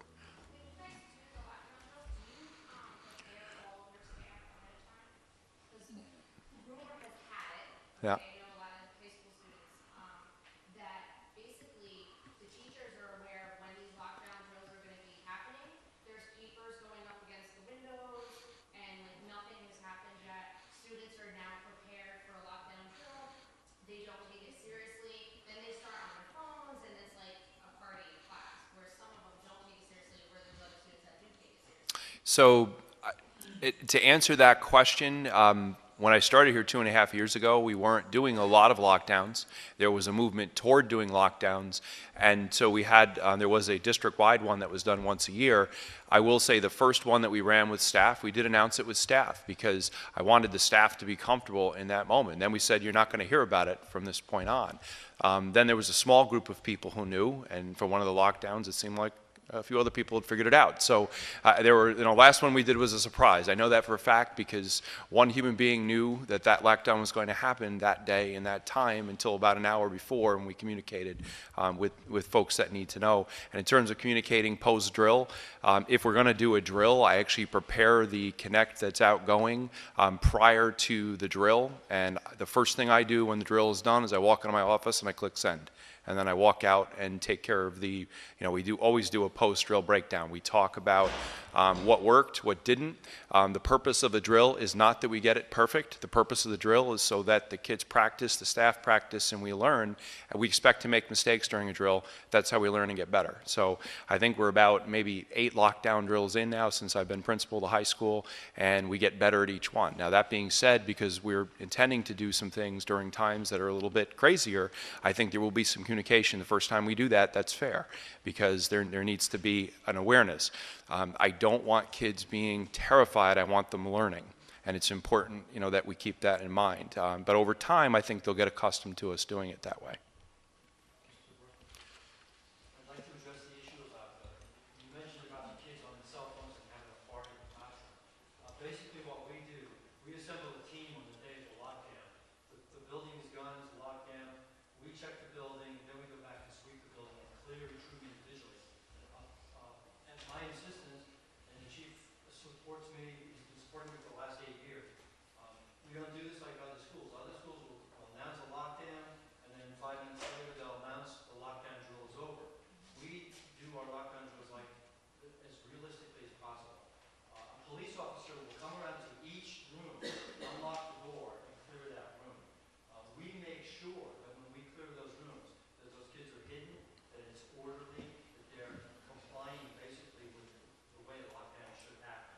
Occasionally, we've had a couple classes where the kids have been talking, or the teacher hasn't really had them in the seats. That's few and far between. 99% of the time, the kids are complying. I just didn't want people to get the impression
Thank you very much. Oh, I'm sorry. Go ahead. One quick question, sorry. For the safety, did you guys, the safety forum that comes together, if you guys have the roundtable picture up, I don't know who has it, but I just had, how open are lines of communication with other schools, or like the Poughkeepsie situation that they just closed for a couple days, or, okay, the Parkland one, or any other schools that were shooting schools of what worked, what didn't work, just to get your perspective on it? Are those lines of communication open? Is it like taboo, you don't talk to other, I know you mentioned about Walter, you spoke to them about that stuff, but is it something that is a topic of, you know, speaking like gifts, like how do they, you know, discover that, or why do they take action on that credible thing, whatever the case may be? Yeah, there's continuous conversation. Obviously, when a superintendent is in a situation like that, I'm not going to reach out and get directly involved right now. But Ulster County has a unique experience that I can attest that other counties don't. And on a monthly basis, superintendents and police officials meet up at Ulster County Jail, up at the Correction Center, and go through these scenarios. Right now, we're in the mode of obviously the recent tragedy, but certainly the dialogue ranges from the film on the windows to opioid crisis to any number of issues that police are seeing out in the world beyond the school walls, and we're certainly communicating issues that we're seeing within the school walls and trying to coordinate those efforts. Mr. Malazzo was a participant in that process and pulled me into it, and I thank him for that. And certainly it's an active group, and I make sure that I am as active in that group as I can possibly be. So, Frank, you want to Yeah, speak to it's, that? I mean, it is unique, because obviously my job, I get to see a lot of different counties, and you don't have the working relationship that happens here in Ulster County. All the police chiefs have had a very tight association for a long time, but I guess it's about 3.5, 4 years ago now, really decided that we needed to have regular meetings with the superintendents. So usually September through June, an hour before the regular chiefs meeting, all the superintendents are invited, all the police chiefs, everybody's information is shared, which gives you the ability. It's not the first time. You know, obviously the school, wherever the issue is only going to be that school, but the law enforcement response is going to be multifaceted. Well, the superintendent will have met, you know, the major from the state police, the captain from the state police, the chief from Lloyd, you know, myself, the chief from Marlboro, one of the bosses from the sheriff's office. They all go to these meetings.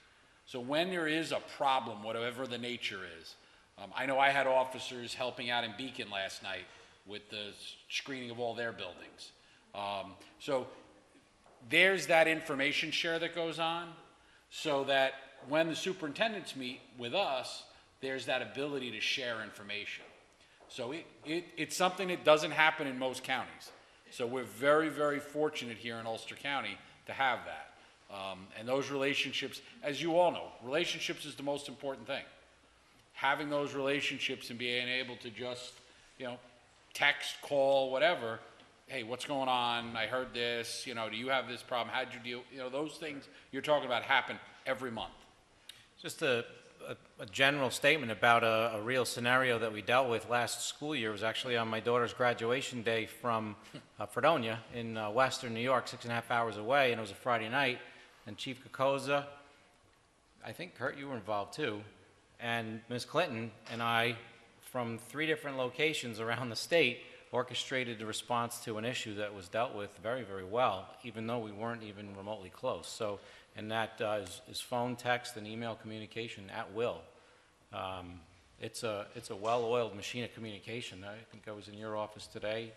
You were up in my office earlier, and it's a continuous communication mode.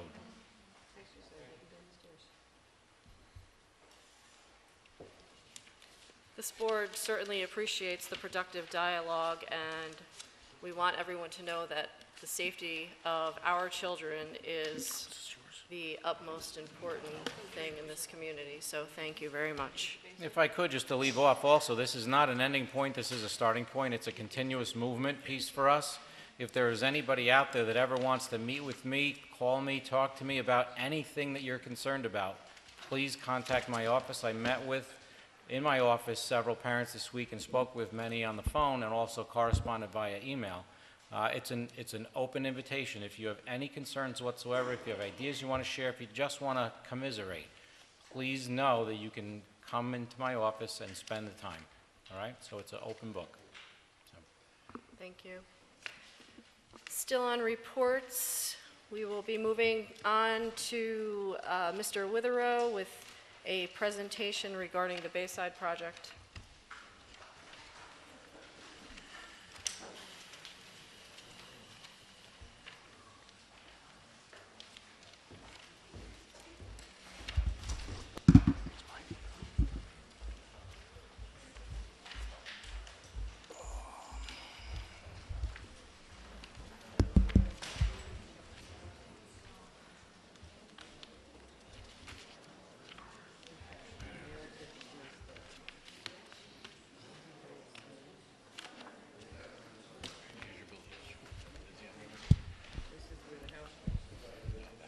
Thank you, Mike.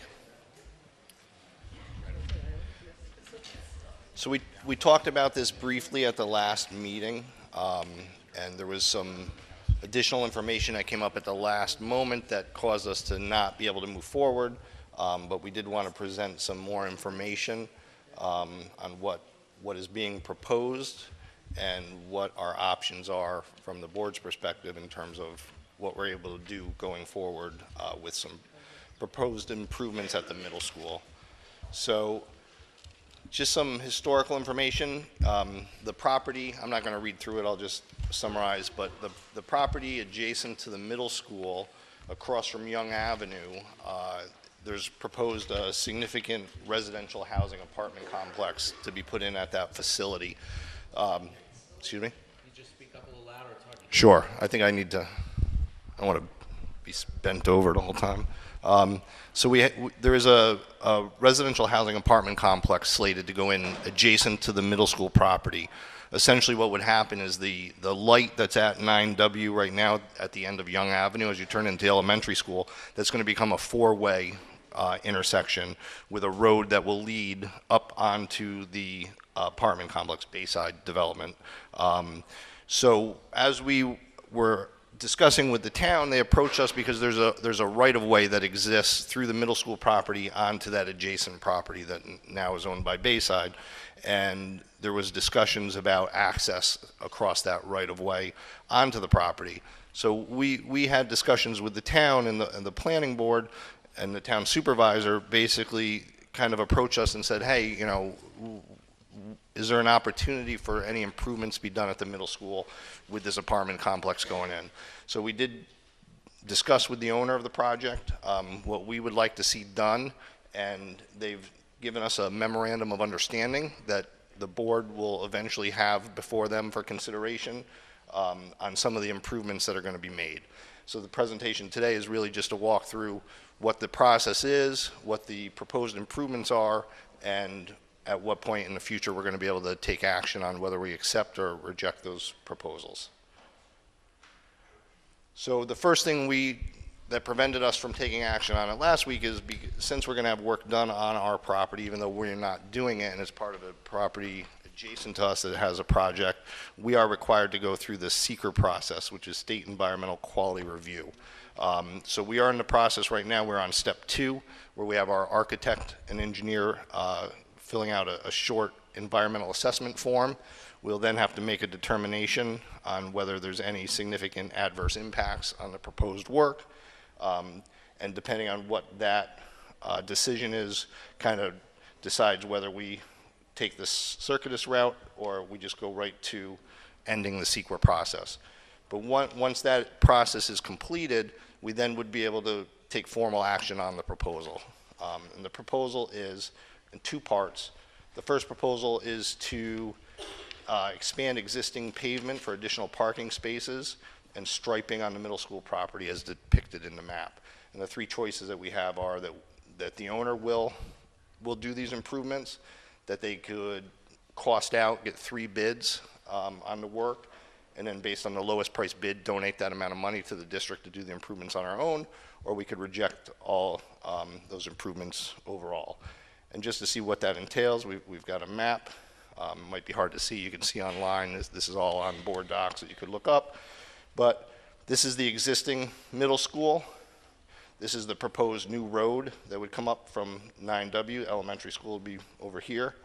So what they're right here on the additional parking and striping, the road right now that exits down to 9W, the one-way road, the proposal is to expand the pavement on both of those sides to put parking down both sides of that driveway for additional parking, not for necessarily during the day, but for whenever events may occur at the school. So in the evenings, weekends, that type of thing, where parking really in that facility is at a premium because we don't have a lot of space there. So it would increase parking and also some additional parking right up against the school, and then associated striping, with the main effect being to alter the traffic pattern at the middle school. Right now, we have most of the vehicle traffic come in off of, how am I drawing a name? Birdsall, yeah, sorry. Come off of Birdsall and exit down to 9W. But what that does is we bring buses in, so we have buses unloading students, and at the same time we have parents dropping students off that are passing through the buses. They release the kids on the back of the buses. Kids are walking up between the buses as the buses are discharging and moving out. It's just somewhat of a chaotic situation that just because of space constraints, we haven't really had a mechanism to deal with this. But now with the proposed development, we have an opportunity to make improvements to try and make it a safer process. So the striping is associated with the drop-off, which we'll get to on the next proposal, which deals with the interconnections from the middle school property onto this new road proposed for Bayside. So this is proposal 1, which just deals with the additional parking, and the striping is highlighted in yellow areas. Proposal 2 is to implement 2 driveway connections from the Bayside roadway connecting to the middle school property. And again, 2 options. Here they don't give us the option of donating the money, but they can perform the work, or we could choose to not have that work done. So again, by the map, these are the 2 driveway areas. This would be a main driveway, 2-way, so you would have access from the middle school going off onto Bayside, and also from the Bayside property onto the middle school. And I'm losing the thing. This other would be a one-way out. So the proposed traffic change would be all parent vehicle traffic.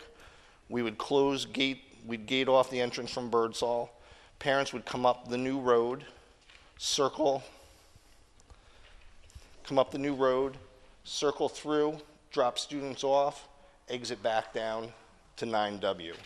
Buses would come off of Birdsall, drop students off in this area for entry, and then they would either go out through through the new road to 9W or out through the existing road. But the key component being separating the 2. So parent drop-offs would take place in this area, buses this area. So we don't have any intermingling of the parent drop-off. We don't have those students walking through the bus drop-off area. So that's the other proposal, would be to put the 2 new driveway connections into that road. And we would also have gated, we would be looking to put gates in to control access during the day so that we could close off Birdsall, we could close off this exit, so there'd be no through traffic coming across the front of the middle school.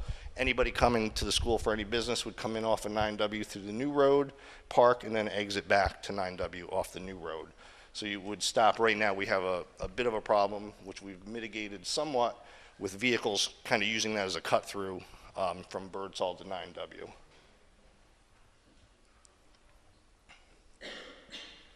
So as we talked about slightly just a little bit earlier, Tetra Tech, our architect, is going to prepare the short environmental assessment form.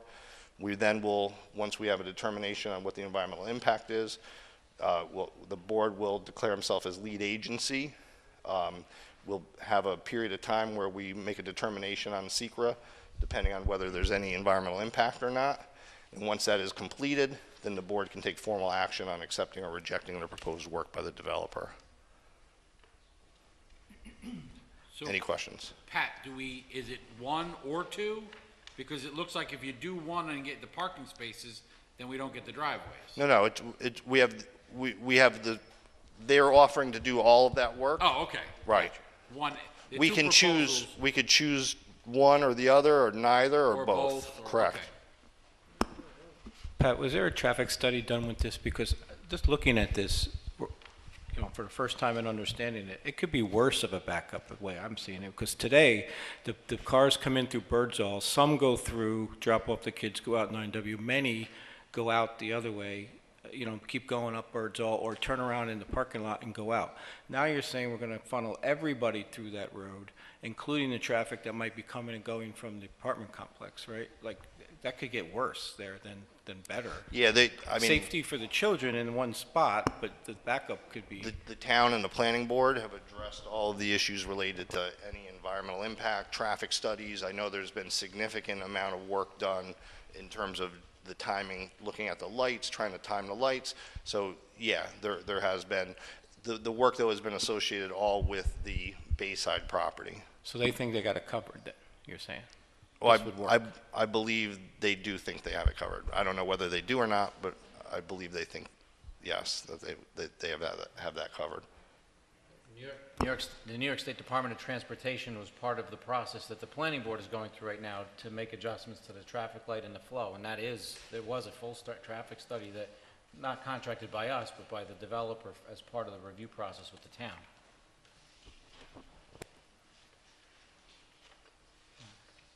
All right, so we wanted to really just put this information. The one question we just had, and the developer has, even though we're not able to take any formal action, is does anybody see any objection off the prima facie look at this, or anything that would be an issue that might prevent you from moving forward? Are there any questions we need to bring back to the developer that would alter this, that we can address questions or concerns?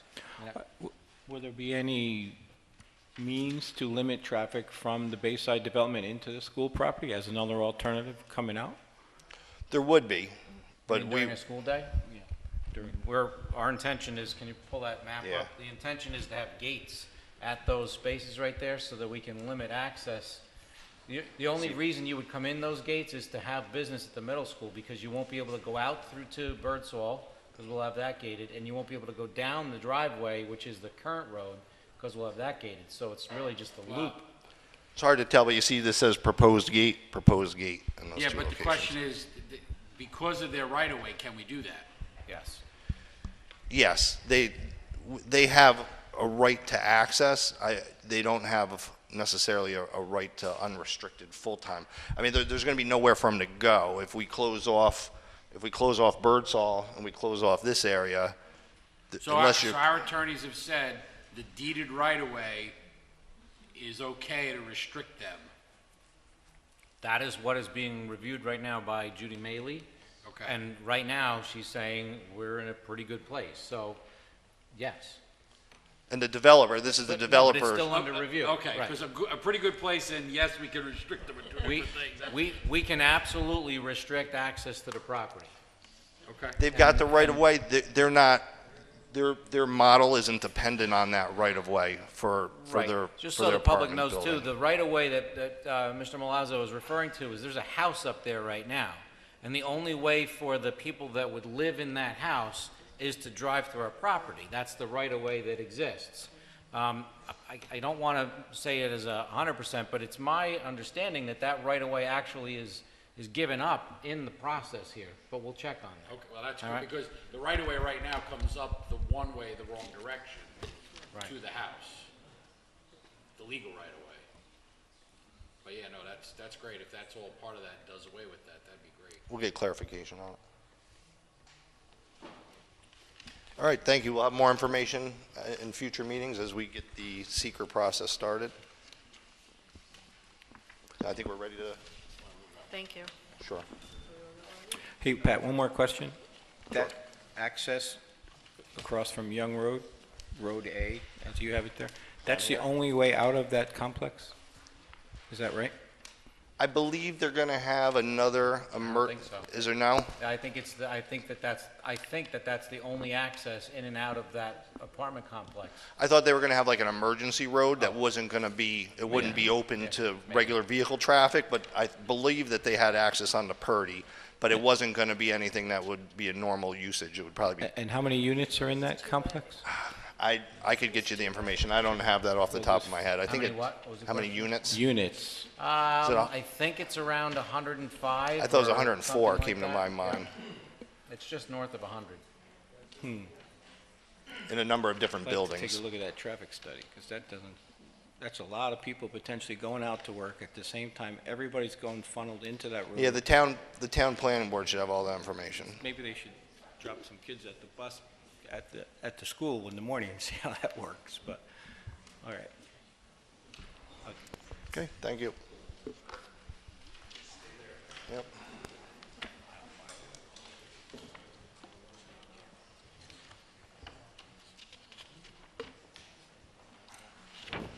And last but certainly not least, Mr. Witherow will conclude our reports with a budget presentation.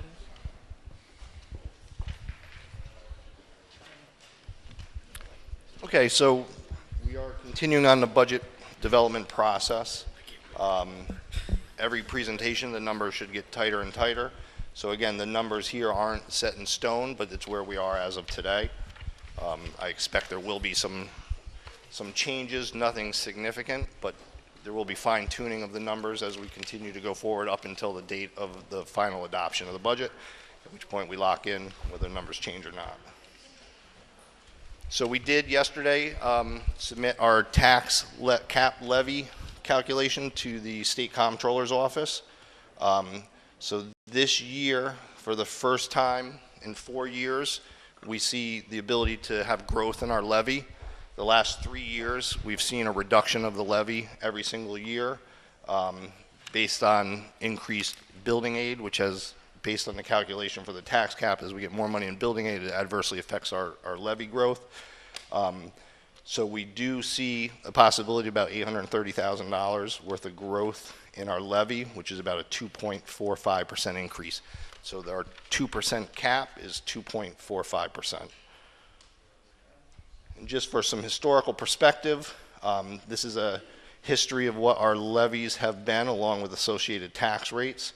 The Newburgh tax rates at the top, Marlborough and Plattekill merge and become one. So this is our proposed levy. You can see from the 14-15 school year, 15-16, 16-17, 17-18, all slight reductions. During that time, we've still seen a slight increase in the tax rate because even though our levy's been dropping, we've been losing value in the district because Newburgh has, with the power plants, we continue to see Roaston devalue. This past year, it dropped by about 15 million taxable assessed, which is about $44 million in true value. So even though our levies have reduced, the value of the town or the district has dropped faster, resulting still in increases. Even though this year we saw a tax decrease, that was erroneous. That was based on Newburgh's assessment error, where they forgot to change the $15 million or $15 million change in assessed value for Roaston. So we illustrate that in a couple slides. So this budget is what's called a rollover budget. There's no proposed, as of today, no proposed expansion of program or personnel. So this is really just, you know, what does it take us to go from June 30th to July 1st, everything remaining the same. This is the approximate areas of increase and decrease in costs. Salaries and payroll costs about $430,000, health insurance about $100,000, ERS and TRS expense $375. Transportation, we continue, although our contract, the price escalates 1.75% each year in our contract, we've been able to find enough shared routes. Our bus company, Quality Transportation, also does the cooperative transportation through Orange Ulster BOCES. So anytime we have an opportunity where we can team up with another district to transport students, it's primarily out-of-district placements. we team up with that district or districts and share those costs. So even though our cost structure has been rising, we've seen a consolidation in routes and increased sharing, that our overall cost we're expecting it to decrease by about $70,000. And then total BOE services, which is about $5 million in purchases, right now we're seeing about a $32,000 increase. We're seeing there are increases overall in the BOCES cost, but our special ed student population has changed somewhat, which has given some relief and allowed us to grow into that savings, so we don't see a net increase that's significant. Here's a little revenue comparison. Again, the numbers are small, so I apologize, but this is going to be on the district website. It is on board docs. Basically, we see about $864,000 increase in revenue from last year, with $830,000 coming from the levy. We last year had a one-time $189,000 transfer. That was just a one-shot deal, so that does not continue. And we are proposing right now to use about $235,000 more in reserves than we used last year. We're going to go into a little more detail of that in a slide or two also. And we did, as we talked earlier, our state aid, although it was touted as an increase, overall we're expecting to see about a $51,000 decrease in what we're receiving in 18-19 versus what we budgeted in 17-18. So reserves, we're going to talk a little bit more about how this works. So right now our budget would propose expenditures of about $57.6 million. We have an estimated revenue stream of $18.8 million, which leaves us $38.7 million short of balancing our budget. So technically, our tax levy that we would need to support the budget is $38.7 million. Unfortunately, our tax cap is $34.7 million. So in order for us to tax the full amount that we would need to fund operations of the district, we'd have to pierce the cap. In order to pierce the cap, we'd need 60% of the voters, or 60% of the turnout, to support the budget. We don't think it's responsible to try and pierce the cap, so we are applying reserves, which is money that we have in the bank, to the budget to lower the tax levy so that it falls within the existing tax cap. So our proposal is to use about just under $4 million in reserves to fund the budget going into 18-19. We'll talk a little bit more about what that is. We've had a conversation for a number of years now regarding the way we budget our expenditures. We budgeted about 96% of our expected expenditures. So we do have built into the budget 4% of contingent funds. Contingent funds are for any number of things that happen. We have an influx of students into the district. We have a high need student that comes into the district. Those numbers can add up very quickly. We need to have the money available to support those students if the need arises. We don't plan on it arising, but we need to have it available in case it does. So when we apply the $3.99 million in reserves, we're really only expecting to use about 1.6 of that. We have 2.3 million of what we consider contingent expenses. That's the money, that's 4% of our budget that we hold in case a situation happens where we need to spend money that we didn't plan on spending. So we're not going to build into the budget that we're going to have 10 extra kids going to BOCES for special ed services, but it's very possible that that occurs in next year, and if it does, we're going to need to have the money there. So a couple of years ago, when I first got here, we didn't really have any money in the bank, so we took a position of building our cash position so that we could basically make it through the period of time after we ended our emergency aid that we were getting from the state until we got to a point where the state aid numbers reflected the loss in value of the district from the power plant bankruptcies. At that time, we had to build into the levy. We had to tax to build that position. Now we've got the money in the bank, so essentially all we're doing is taking money that we're holding in the bank, our savings account, so to speak. We're appropriating that into the budget, hoping that we don't need to spend it, so that at the end of the year, that money's left over and we put it back in the bank. then we take that money out again, and we apply it to the budget. So it's basically using our savings account to buffer any unexpected expenditures that come up. We're not asking the taxpayers to give us money to fund that buffer. We already have the money, and that's what we're using. Unfortunately, with the roast and air, we're going to be $1.2 million short in our tax collection for the 17-18 school year, which is not something we planned on, and we do look at what that impact is. So looking at what that impact is, this is our long-term financial plan. Anybody who's been to a couple of meetings where we presented this, we look at this every year. We just updated it for our 18-19 proposed budget numbers. And the key thing to look at is down here at the bottom line where it says reserves and fund balance. Right now we've got about $7 million in the bank. By the time we get done with this school year, we're going to be down to, what is this? To about $2.6 million left in the bank. So we're running through reserves, which was a plan of what we had to have to happen, which is why we built the reserves. We didn't expect to deplete them this quickly because now we're $1.2 million short of where we were. So that $7 million that we have in the bank really becomes, $5.8 million because we're going to be short.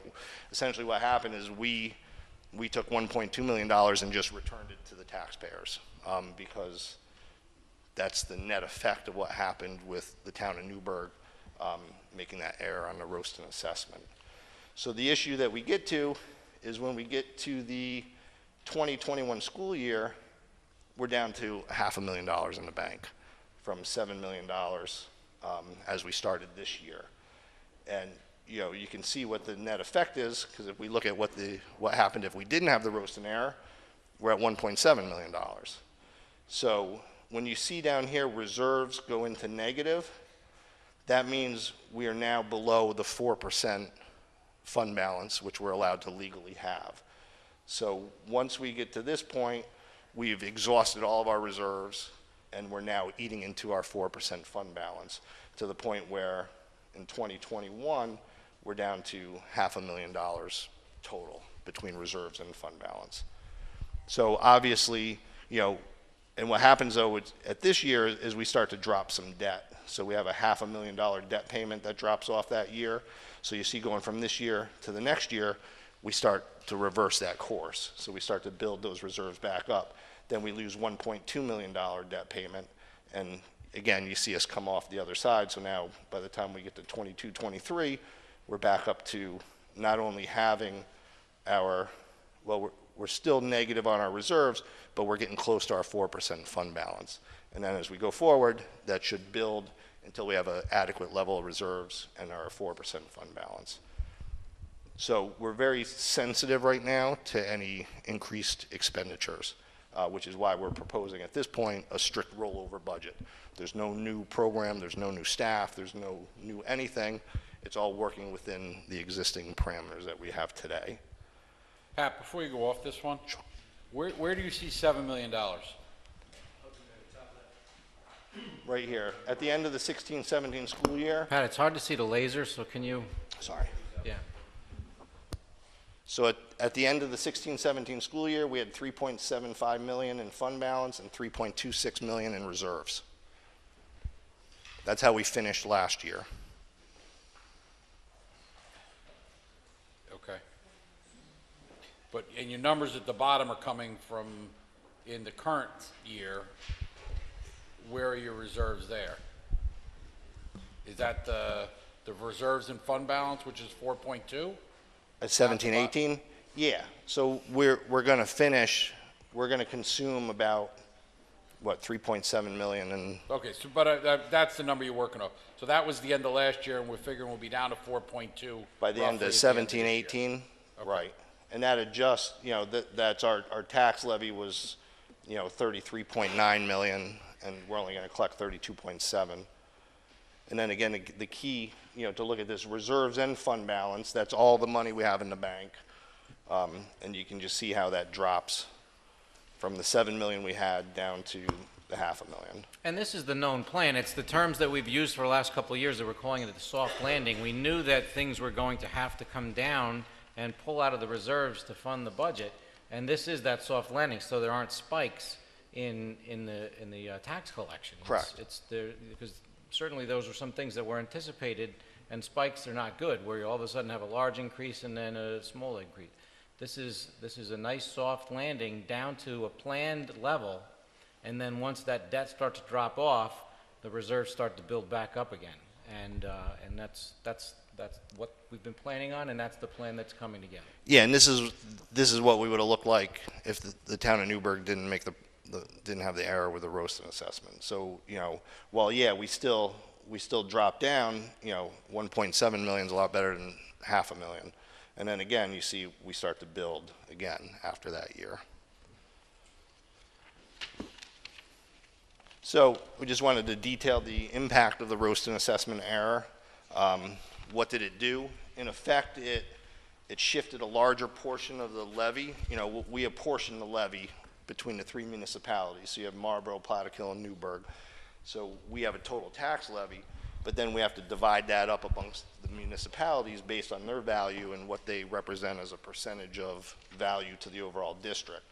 So by them overstating their value, they took a larger share of the apportionment of last year's levy, but then the error caused us to be short on our collection. And what it did, though, is it artificially inflated the overall value of the district, which is why you saw a decrease in the tax rate. You saw a slight increase in Newburgh, but because the growth offset that increase, even with that increase in the rate, people's tax bills went down in the town of Newburgh. That shouldn't have happened. That was us giving back the $1.2 million. What should have happened is what is in the bottom. So this is what things would have looked like if Newburgh had not made that error. We actually would have, these are what the rates would have been rather than what the rates were, and we would have seen about a 3.6% increase in the rate instead of the decrease in the smaller increase. So that will correct itself as we go into next year. The good news is next year the drop in taxable assessed value for roasting is about 3.5 million, where it was 15 million the year that they made the error. So at least it's not going to compound itself as we go into figuring out what the tax rates are for next year. But, you know, the net effect being is that, you know, I keep saying it, I don't mean to say it, but it's not something we planned on doing, is that, you know, we took $1.2 million and just gave it back to everybody and said, you know, here's like a refund in error. It's not something that we would have Something that we're paying careful attention to also is that there was a sale of one of the power plants, and there's a new owner at the is it the dance camera one? Yes. Yeah, so Dance Camera is now owned by a different company, and I met with the CEO of the new corporation. It's Manhattan-based, and they have plans for that facility. So you have certainly seen some activity this winter where you see the plumes of smoke coming or steam coming off of those power plants. Those right now operate as peaker plants, meaning that they really only produce energy for the grid when the peak amount of power that's needed in the region calls for it, which is very rare.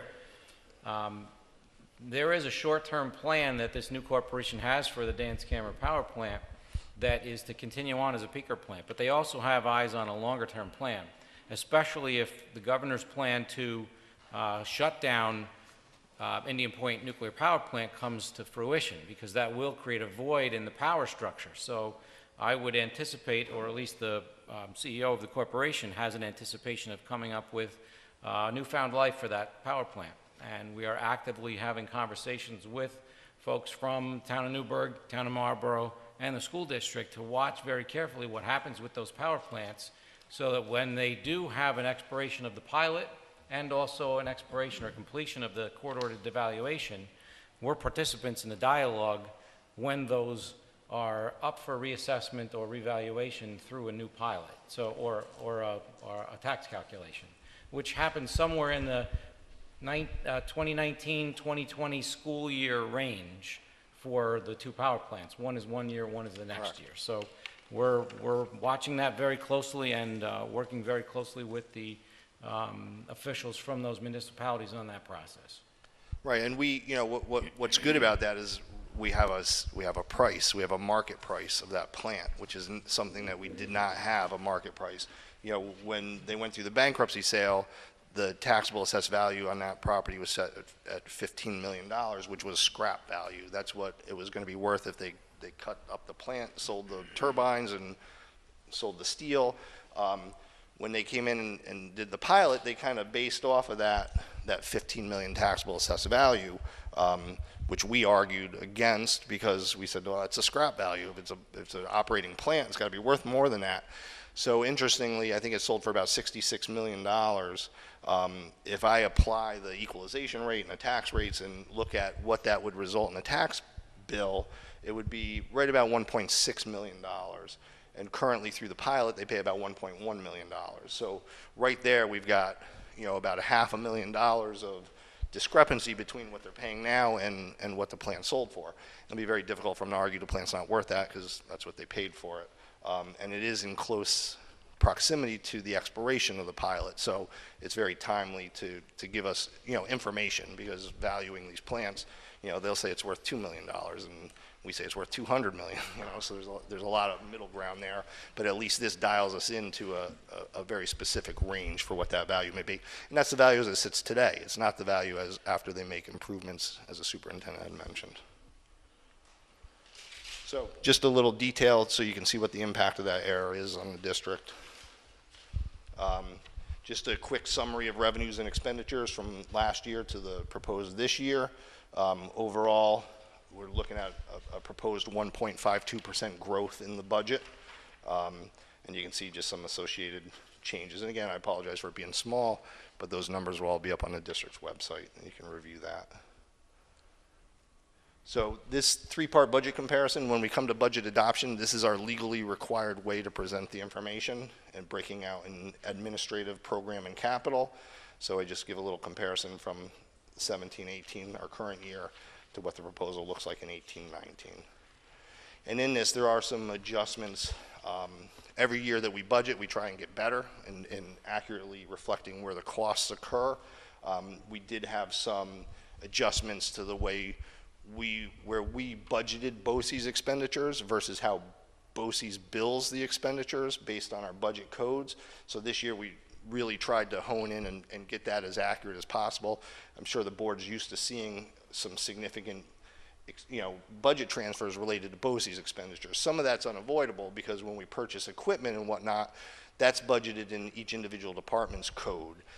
But we buy it through BOCES because it generates BOCES aid, so we have to buy it out of a BOCES code so that we can generate the aid on it. So we're constantly transferring money from the individual departments into a BOCES code for those types of expenditures. But what we did try and do is adjust where we had maybe BOCES expenditures budgeted under educational 2110 codes, where BOCES saying, no, those are 1680s, those are 1310s, those are administrative codes, even though they're direct educational programs. So we adjusted that, which would have some impact on the distribution between program and admin. Hey, Pat, before you go any further, I got a question. It might make you have to go back. So you have next year's, well, stay where you were for a second. 57.6 million is a 20 to 19 budget, right? Well, that's what we're talking about right now. That's right. Where we are today. When you go back to your charts, your detailed charts, if I'm reading this correctly, you get which detail? Go back a couple with all the numbers on it, the real detailed numbers. The ones where yeah, that one. Which one? Okay, the 57.6. Where's the correlating budget right there? Okay, but I see a 55,264 expenditures. Isn't that right? My budgeted expenditures 57.6. My expected expenditures 55.2. That's the 4%. That's the difference between the contingent money that we're putting in for the reserves that we're hoping that we don't spend. We're budgeting to spend it, but we're hoping that we don't spend it and that we would get that back. And where's that balance on your line? Which line item correlates to that difference between? Yeah. Well, it's all incorporated. So when you're looking at the running tally on reserves and fund balance, I have to take what I started with last year, I deduct out what we're applying, I then add in all of our revenues, deduct out all of our expenses, so that net is captured in the running tally. Right. That's why I couldn't line it up. All right. Okay? Mhm. All right? Thanks. Sure. So, oh, I'm going the wrong way. Sorry. So, variable and options, you know, we still have the Smarter Schools Bond Act built in here. So one thing you see when you get there, you know, you can look to the next year and you can look at the proposed budget growth of 0.09%. You're saying, oh, how realistic is that? You're going to grow less than 0.1%. But no, I'm hoping that we actually spend the Smarter Schools Bond Act money in 18-19, and we can pull it out of there. So what would happen when you go to 19-20 is your expenditures are automatically going to drop by $1 million because we're going to take the Smarter Schools Bond Act, but you're also going to lose $1 million in revenue. But so you see that growth when you go from the 57.6 to 57.65. It looks like you're only growing by 50,000, but that's really $1,055,000. So. Hey, Pat, while you're there, your expenditure line, how did you calculate your increase on a year-to-year basis there? Right now, these numbers are based Right. on a flat 2% growth from year to year. And what we do is I am able to go through at some point, I'll be able to, I'm just not able to do it now, but project out multi-year actual real numbers and update this. So those are reflected going out. But as you can see, I mean, we have right now is our pure rollover budget. So it's just from last year to this year, and we're looking at a 1.52% growth in the budget. Okay. And we do, you know, every year we update it. So the further you get to the right, the less accurate it becomes. The closer you are to the current year, the more accurate it is.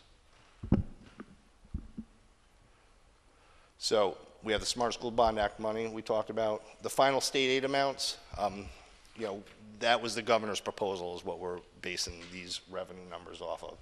Typically, we do better than what the governor's proposal is. So usually when the legislature gets involved, we see a bump up of the money. So we have a potential for some increased revenue there. We continue to get notices of retirements, and that provides breakage. As we talked about previously, you know, a veteran employee who's been here 38 years is going to make a lot more money than somebody coming in. And we did make significant improvements in our bargaining units, our contract negotiations. So we now have, in some units, we have some introductory steps, which again makes that number even more attractive. And as we talked about, you know, possible redesign of programs within existing budgetary parameters. That's a discussion we've had with building admins, of how can you utilize your existing resources differently to address the needs of the building. I think it just helps with becoming more efficient. And we do have, for your consideration, I gave packets to you on the BOCES budget vote and the board election for BOCES, which is going to be coming up on April 19th. We have a meeting that night, so we'll vote here, as we've done previously. But we wanted to get your input on how you would like to get information on the proposed BOCES budget. There's really three options. On April 4th, they do a dinner and budget presentation at BOCES. So we could send a contingent of board members there if you're interested in doing that. We could request that BOCES comes here to present to us, which we've done previously, or we could just ask them to send their budget information to us and then we could review it with the board, which we've also done. Is there any particular preference? Yeah, we would need to get that kind of a straw poll now so we can notify BOCES of our intentions. I'm good for the presentation here. The presentation or the budget summary publication? This second one. I agree with that too. The presentation here at the board meeting. Okay. Same. I'll talk with Debbie tomorrow. Yeah, great. Thank And you. then, did I do that? No. All right. Yeah, but can you, the only caveat with that be, is that they stick to just the budget presentation? Because we don't need to have the whole other fanfare to go with it, only because we've got a lot to do with these next several meetings. I'll have them streamline it. Yeah. Yep. I don't think they'll, all right. They like to get out and talk because they have no taxpayers, so when they have their meetings, there's no public there. So when they get out in this environment, they like to really make the most out of it. But We'll speak with Bill Hank Yeah. and Debbie Happis to streamline it. And then we also have the cooperative board election. There's 2 3-year seats open. There's 2 incumbents that are running again. I believe we already we gave endorsement on them previously. I'm going to check with Teresa tomorrow. But if not, we will take a formal resolution at the next board meeting if we don't find it in the minutes. But I'm pretty sure when we'd gotten the letters previously. Vote on them, no? They were for last year, I believe. That was last year we did. We Was have it to last vote on year? them. We have to vote on them this year. Okay. I thought maybe, you know what, maybe we endorsed, but we didn't. No, I think the whole board changed in Orange Hill. It's a nomination, maybe? I don't think so. We'll get it straightened out. But Yep. if we need to vote on it, it'll be on the agenda for next meeting. Right. But right now, we only have 2 people running. They're the same 2 people that are vacating those seats. And just again, for information purposes, the BOCES vote is on Thursday, April 19th, and we do that at our regular board meeting. Any questions? I do. So this is a rollover budget. So when are we going to see the detail around what you're going to add, what cost savings are going to offset the adds, the variables and options, as you call them? Is that, we only have like 3 meetings before the vote, I think? We're not planning, right now, we're not planning on adding anything. Why don't you go back to the cost driver slide? So we're going to stick with what you're, right now, our plan is to stick with the rollover budget. The proposal that's in front of the board right now is to propose a rollover budget which does not change program from its current expenditure level. So we're not proposing any new positions, we're not proposing any new positions, any new programs. There are automatic, can you go back to that? Oh. The cost I just wanted slide? to illustrate, you know, any dollar that we add, start deducting from that 544,000. Let's go back to the cost driver slide. So that cost driver slide shows the increased responsibilities mostly related to contractual expenses because of our employees. I mean, that's really what they come down to for the most part. And you haven't identified any cost reductions that won't affect program? Well, we have, I mean, right there is 70,000 in transportation. So these are the main summaries. Throughout the budget, there's fluctuations here and there. You know, so certain areas we're seeing decreases in salaries because of retirements and whatnot, but other areas we're seeing increases. This is the net effect of all One of of the those areas changes. that you saw up there was breakage. So, for example, if someone retires at, I'll just make up a number, $100,000, and we replace them for $50,000, that $50,000 breakage is built into this matrix. As far as any other cost savings, salaries are determined by, strictly by contractual agreements. Same with the health insurance costs. So any reductions would have to be from program eliminations. Correct. There's no way to cut, like, and I'm not talking about programs, a little bit here, a little bit there, you know, I mean, the way we spend money, what we're buying, what we're not buying, is there a way to cut down some of those? Like 2% on each department, 3%, 4%? Now go to that slide of calculations. We're not proposing any changes in the way that we spend money. We're squeezing as much as we can out of our current budget so that we make sure that we spend very wisely so that that red box number doesn't go any lower. So if we slice money out of the budget, it's actually reducing the budget. It directly comes off of that line in 2021. Okay. So if we reduce $50,000 this year, that's $50,000 less For next year. on that line. Because remember, we're up against the cap. The cap Correct. environment is different than the old environment pre-cap. You have to stay up against the cap every year, otherwise it has a ballooning effect going out where it causes more problems to be able to actually give the programs. Right, we've had three consecutive years of reduction in our levy because of the cap. So this is literally the first year since 14-15 that we're seeing the levy increase.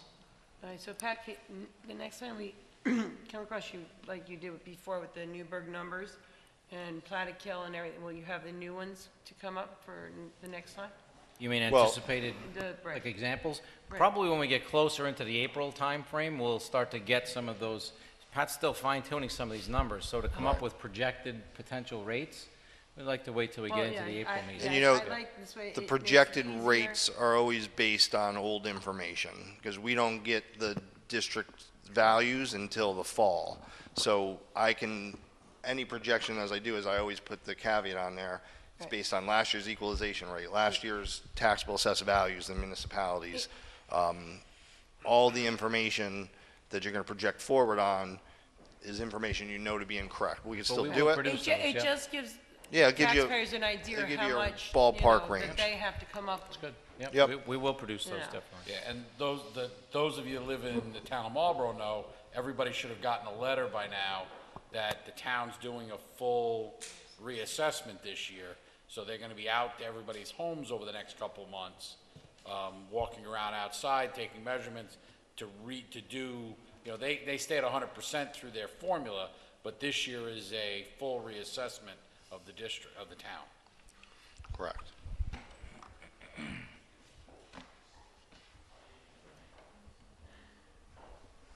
Any other questions? Are the petitions available now for those who want to run? For The board petitions opening? are available. We sent them out earlier this week by email to everybody who has previously expressed interest, and we do have copies available at the central office. So anybody interested in running for the Board of Education, we have the nominating petitions available. Okay, thank you. Thank you. Thanks, Pat. Moving on to public comment on agenda items. Should you have a comment on agenda items only, please approach the podium stating your name, town of residence. In doing so, the board will consider your comments and refer them to the appropriate offices.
We should.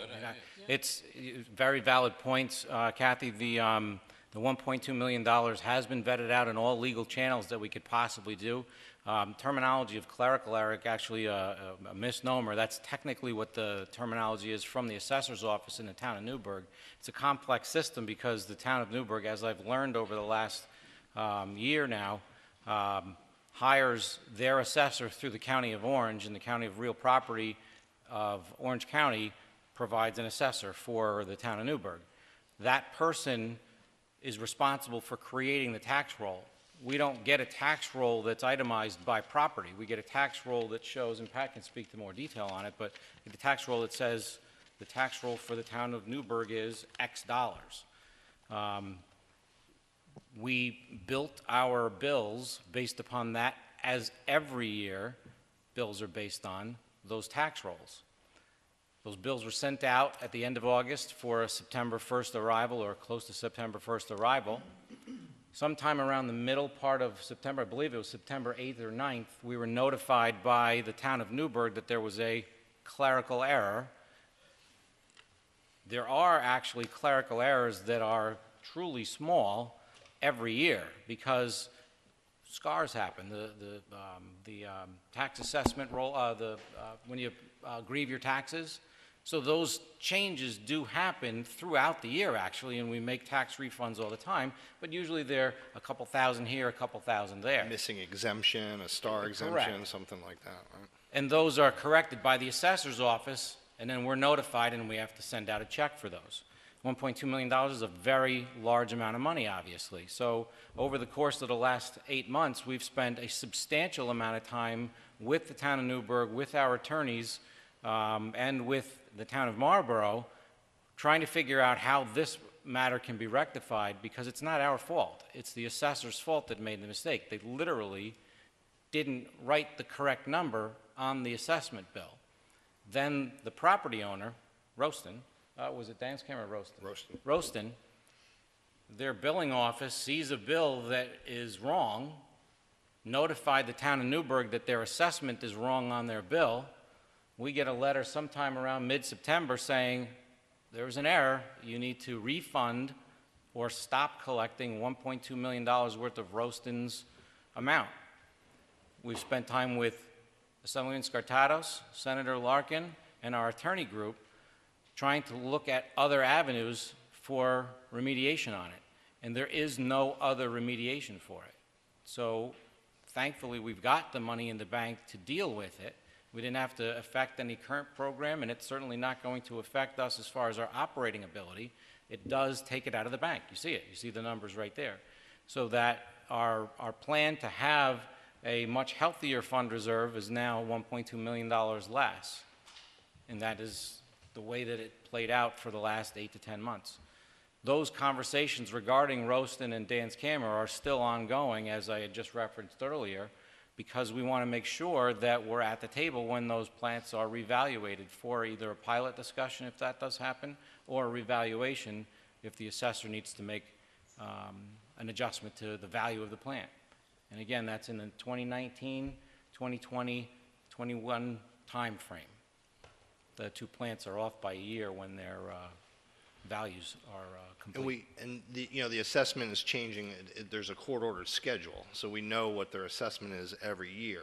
And when I saw the numbers come from Newburgh, I actually questioned them. I said, not thinking that it was Roston, because Danscammer has a pilot agreement. So what happens is they sit on the books with a taxable assessed value, but when it comes time for them to give us the numbers, they have to zero all of Danscammer out, because Danscammer doesn't pay taxes. They pay a payment in lieu of taxes.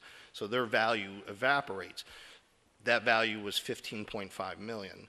The drop here was $15 million. So I project what the numbers should look like. So when I saw that number come through, I said, I sent an email. I said, is this number correct? Did you remember to back out the pilot on Danscammer?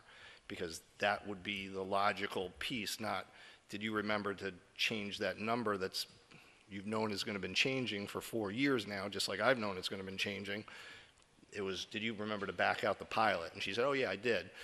We experienced something similar a couple of years ago when Roston lost its large parcel designation. We were expecting to see a bump in the tax rate because of that, because of the way that the levy's apportioned and the special designation that a large parcel gets. That tax bump never happened because it was offset by growth in the town of Newburgh. So we were expecting a reaction from this loss of large parcel, but there was enough growth in the district to offset that, so we didn't see it at all. So when this happened, when we checked, hey, did you remember to back out the pilot? Yes, we did. Our assumption is, because it's just an aggregate number, it's like, here's the number, 19, or whatever, $750 million. It doesn't say, here's a list of properties and the associated values. Once we get yeah, we backed out the pilot, everything looks good, our assumption is, okay, then there was offsetting growth in the town of Newburgh that offset that, what we were expecting to see a drop in that overall value. Come to find out that wasn't the case, that it was literally the simplest mistake that it could possibly be made is that they just didn't change the number according to the court-ordered schedule. I think the most troubling part is that we sit at the table, or had been sitting at the table with these people for months prior to this, talking about these issues. Like I said, we've been meeting with the town of Newburgh, town of Marlborough, and the school district, and the Office of Real Property in Orange County, dialoguing about the value of these power plants and what are we going to do when the pilot and when the devaluation ends. So we knew these people and had the discussions right up here in this building and also down in town of Newburgh often. So the explanation that we were given, quite frankly, unacceptable, but it's the explanation we were given. The gentleman that used to be the assessor retired in December. The new person started in January, and the new person didn't realize that there was a folder that had a court order in it that showed a $15 million devaluation. She didn't apply the devaluation. That's the simple explanation. It's unacceptable, but that's the explanation we were given. There's no legal recourse that we have.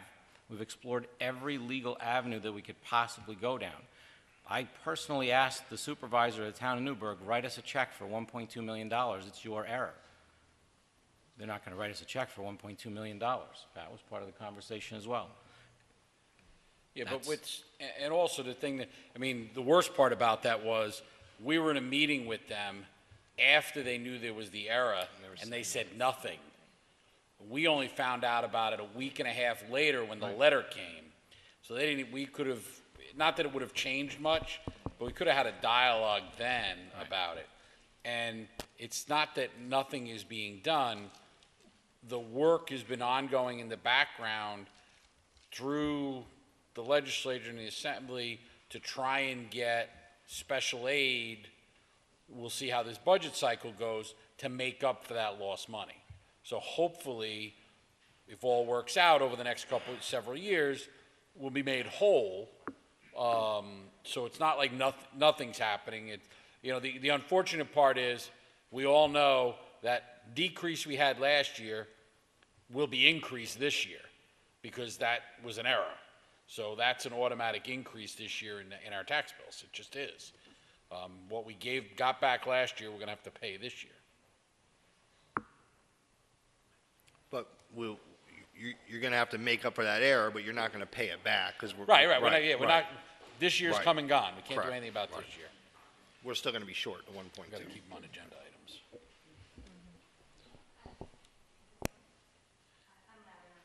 Tracy Tambouri, I have a question about the itemized spreadsheet that shows the tax caps. I don't know if I just need clarification, because in the 2021-2022 school year, the tax cap's at 6.8%. As I had mentioned earlier, those numbers, as you get further out, Right, they're a become little less They accurate. become almost meaningless when you get out that far. The only issue that is an issue there, and the reason why you see that huge jump potentially is because of the expiration of the pilot agreement. So the way the tax cap is calculated, it looks at last year's payment Right, for a pilot versus this year's payment for a pilot. So when those numbers are close, there's no real impact. But if you go from zero, like we did in the beginning, we had essentially, we had like I think like a $100,000 pilot, or a very small amount on the Hudson Valley Sports Dome that expired. But we're essentially going from zero to $1.1 million.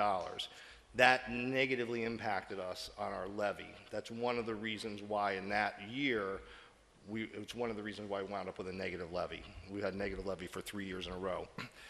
But for the same reason that we're penalized on the front end, the mechanics of that calculation when that pilot expires then provides a significant bump in possible levy. So you're anticipating that that will not be 6%?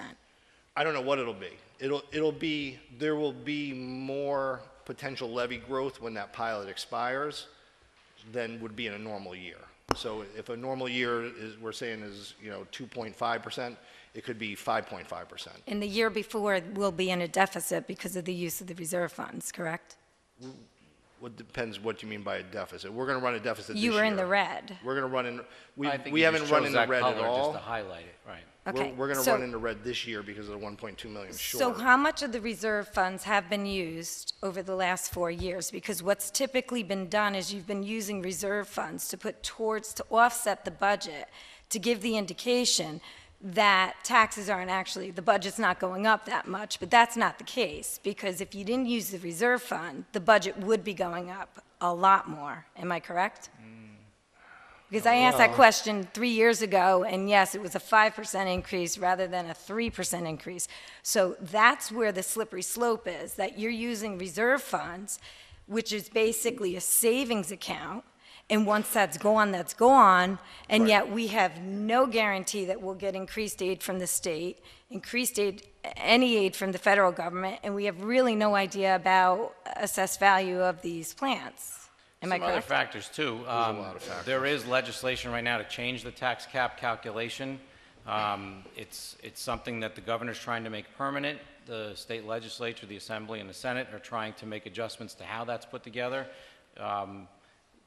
Just as recently as this week, pieces of the tax cap as part of the discussion was if districts are going to start spending more money on security measures, that maybe that shouldn't be calculated under the tax cap. So there's a lot of dynamics there. Looking out 3-4 years becomes very cloudy as far as the details go, especially I if they're understand, gonna but my change. concern is that you're using reserve funds. Once they're gone, they're gone. Am I Well, correct? Unless we build them back up, correct. So. But right. isn't that a really dangerous budgeting technique to use? That's Because you can't guarantee that you're going to build them up. The other option would be that we don't use reserves and we'd have to pierce the cap to generate the amount of money we need. As you saw in there, we have, say, 4 million we're budgeting. We're only expecting to use 1.6 of that. So it's not, we're using 4 million, and this has been our long-term strategy to get us to the point where we drop that debt. When that 1.2 million debt payment drops off, that's not building aid. That's not a debt payment associated with anything that's generating revenue for us. That's a tax cert to Central Hudson. So that's a real 1.2 million in expenses will evaporate that year with no offsetting implication towards the amount of money we receive in building aid. So the long-term projection was always to build our cash position because we knew we were going to hit a series of time when we were going to need to use reserves to fund the operations until we hit the point where we see the debt drop off and it allows us to start building the reserves. So as you see in those projections, once you get past that red year, the numbers start building again. So it's not an expectation because then at that point we're allocating reserves to be used, but we're spending less. We're not spending any of the reserves, and we actually have savings through the budget process that helps build those reserves back up. So it's not a continual use of reserves until they're just depleted and gone. It's a continued use of reserves until we get to the point where we have a cost structure change that allows us to reverse that direction and start to build the reserves. But that'll back be up. affected by the number of people we have in the town. I mean, New York State has a mass exodus. I'm certain Marlborough has lost a ton of students.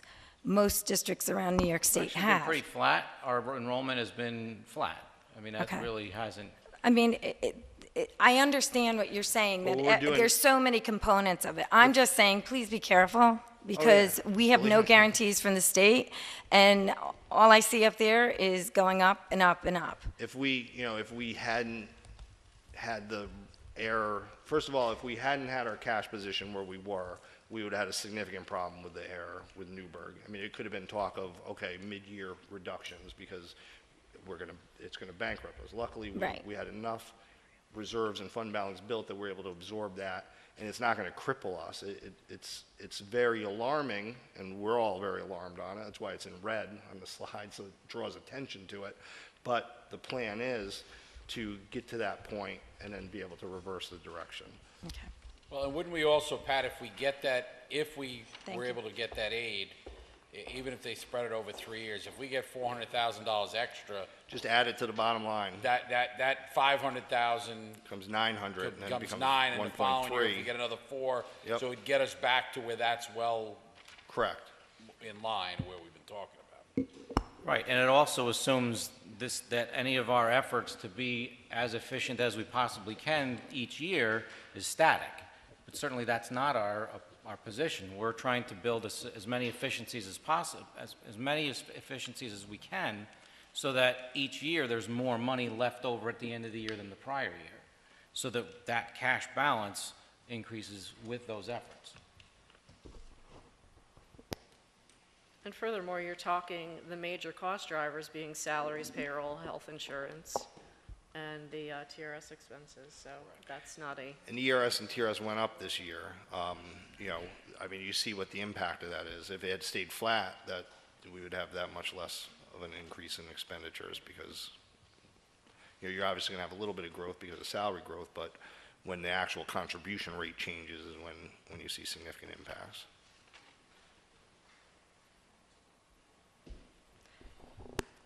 Any further comment on agenda items? Moving on to number 4, the consent agenda. Resolved that the Board of Education, recommended by the Superintendent of Schools, approve the following agreements as presented. The personnel recommendation, the Board of Education minutes from February 1st, 2018, and the claim audit letter and report. Can I get a motion to approve the agreements as presented? Joanne, second. James, any discussion? One question, the creation of the teaching assistants, is that all tied into the reclassification? Yes, that'll, it'll tail off a little bit in the quantity, but that's going to continue for March, April, May, and June until we have all of the teaching assistants, all the paraprofessionals transferred over to teaching assistants. The bulk of them wrap up here, but we've got a decent number that are still in the process of achieving their certification so that we can reclassify. Yes. So how does that work? We eliminated 6 from the old positions, created 6 new under certificated. Correct. And then there's the 6 actually, of new positions. So those new positions are what? For other transfers over? To swap. No, so we have to, we create the teaching assistant position. Right, 6 of them. We appoint the current paraprofessionals to those positions, and we eliminate the paraprofessionals position. I see what you did. Okay, got it. Any further discussion? Cast your vote.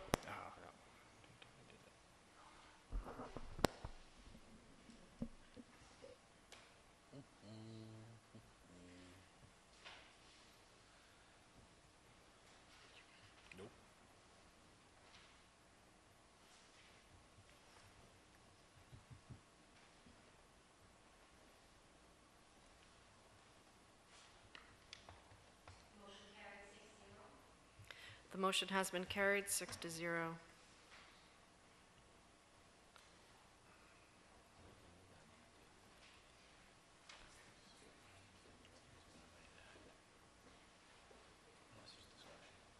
Oh, might as well. Okay. In regards to number 5, recommended actions, can I get a motion to take from the table the resolution for the Bayside MOU agreement? Joanne, second. James, all in favor? What are we doing? We're taking it. off the table. Oh, okay, we're amending the agenda, okay, gotcha. All in favor? Aye. Aye. Any opposed? The motion has been carried. Resolved that the Board of Education, Resolved that the Board of Education, We removed it from the agenda, you don't have to do anything. we're going to have discussion. Do we need discussion? I thought we just removed it from the agenda. Just remove it from the table. Removed it from the table. Oh, we removed it from the If you want to have table. discussion, we need to have a motion and a resolution, a motion and a second to discuss. You just We removed it from the removed table. it from the table. I'm getting deja vu. Resolved that the Board of Education, upon the recommendation of the Superintendent of Schools, approve the memorandum of understanding between the Marlborough Central School District and Bayside Construction LLC, 1451 47th Street, Brooklyn, New York, 11219, for the site improvements at the Marlborough Middle School. Can I get a motion to approve? Second, James. First, Joanne. Second, James. Any discussion? So, just so I'm clear, we're not doing anything with this right now, right? We're waiting for, other than We're, tabling, agreeing to table it? Correct. We're going to need to retable it when Right, we're done, okay. but this is an opportunity to discuss it on the record in case there's any changes. I know we talked about it during the presentation, but, Okay. I don't have anything that I didn't say during the presentation. okay. Yeah, I want to see both proposals on it, the same as I think everybody else. If it's, I really don't want to settle for one or the other. I want them both.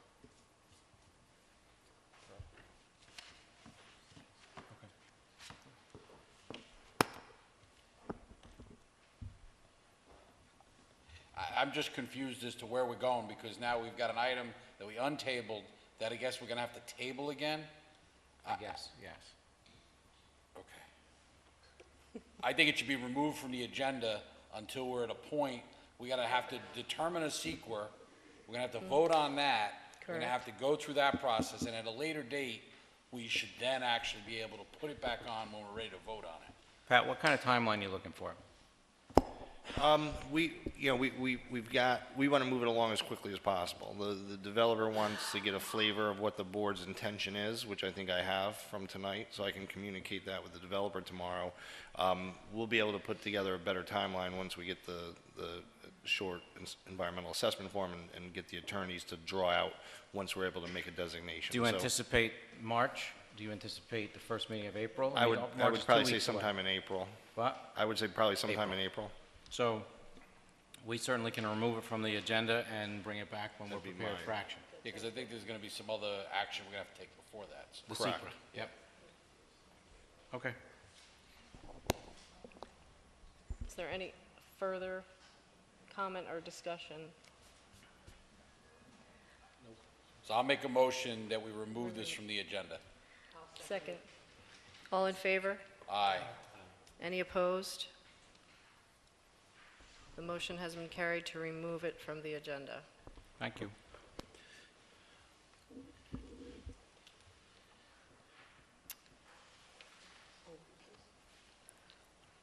Moving on.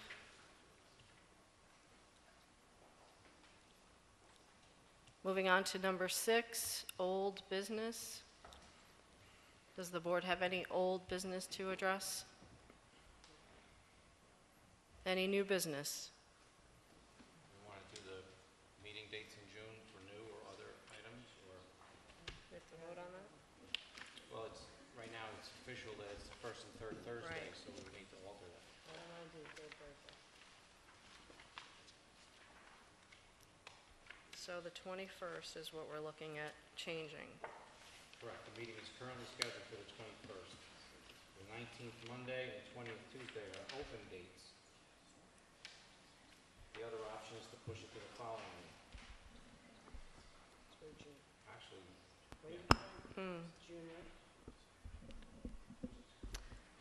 I'm fine for moving it to the Tuesday.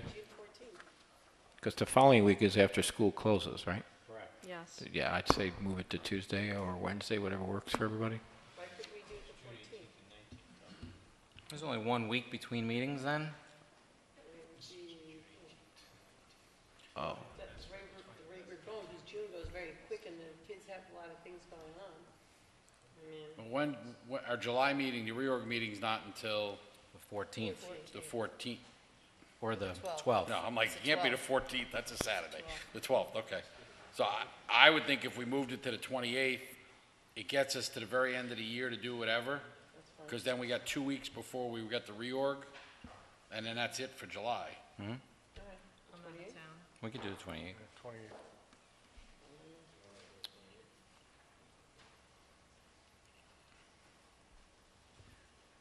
Yes.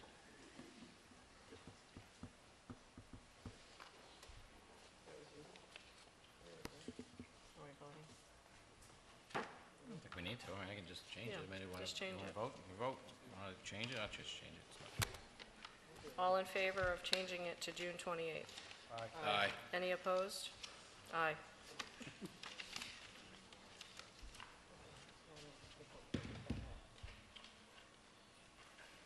Teresa, can you just make note of that? Can you just make note of that? Thank you. Still on new. Any new business? I just wanted to, and I don't know what the board's pleasure would be as a group to do something, but Pat Russo passed away recently, last month, and she spent, 19 years on the school board, I think roughly 10-plus years as the board president, and I think we should find some place in the district to recognize her, because I don't think anything was ever done when she got off the board, to formally recognize her any place, and I just think anybody that can do this for 19 years deserves some recognition, and, I don't know, maybe some of the teachers that have been around a long time know of, something that she was very passionate about, that maybe we can name a room for something. I just think it would be the right thing to do for somebody that spent so much time and dedication to the community. We could also have nominated her for the Friends of, what's the? Oh, Friends of Education. Yes, distinguished. Yeah, And I guess that would be nice. We could actually do that. And have her family go. We've missed the deadline though. Yeah, they're pretty flexible. Think we can go? Yeah, that's a good idea. That's actually a good idea. Her family could. Yeah, her family could be. Information to put together a bio for that? I know we can pull up records, but some more personal flavor would be good too. It was before my time, I just know from coming to them. She was there, most of their meetings were always up at the high school, so I bet if we reached out to Irene, she'd have some. Irene would know. Okay.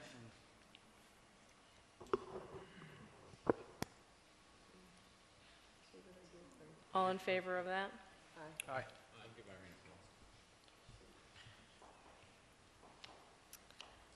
Okay. Any other new business? Any other items?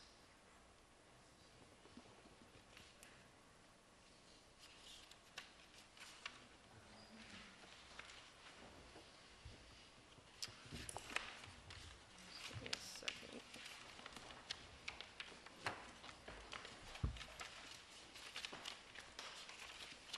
I had something.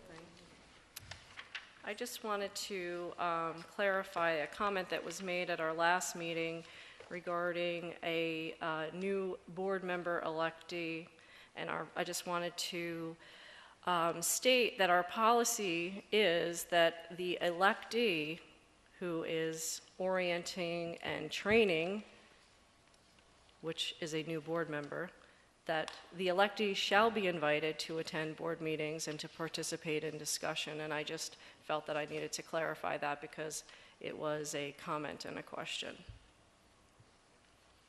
Any other items?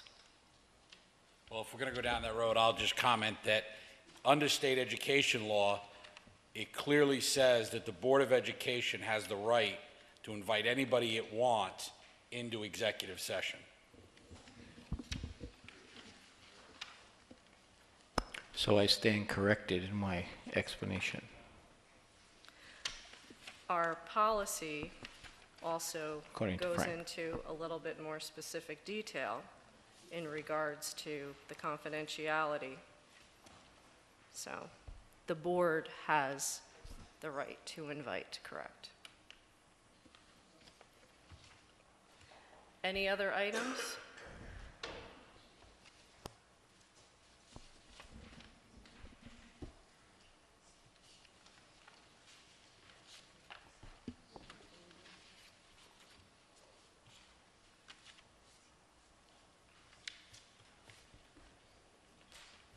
At this time, I would like to recognize district residents and others.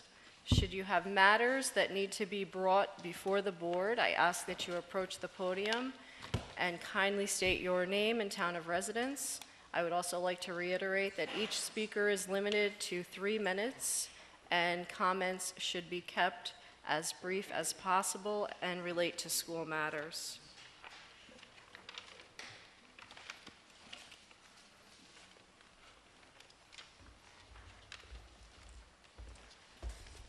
On. Is it on? I'm Jessica Walker. I'm from Million. I have quite a few questions. I'm not really sure where to begin. At our last meeting, the parents in the community asked some very tough questions. The only answer that you were able to give us was that, well, we'll make sure that those questions get directed to the right people. So I'm wondering, who are the right people and when do we get answers? It's to my understanding that Coach Ward still doesn't know why he's been fired other than a text message, and he was told by a board member that it was open to discussion. Does anyone want to speak on that? I would like to say that issues involving students and/or employees, according to our policy, are not permissible topics during public meetings, and that an employee or student concern should be addressed with the superintendent during regular business hours. We've tried. So last week, Ms. O'Donnell had a very brief meeting with our boys, and while I commend her on her honesty with them, it begs the question, why didn't the board or Mr. Brook feel that it was important enough to attend?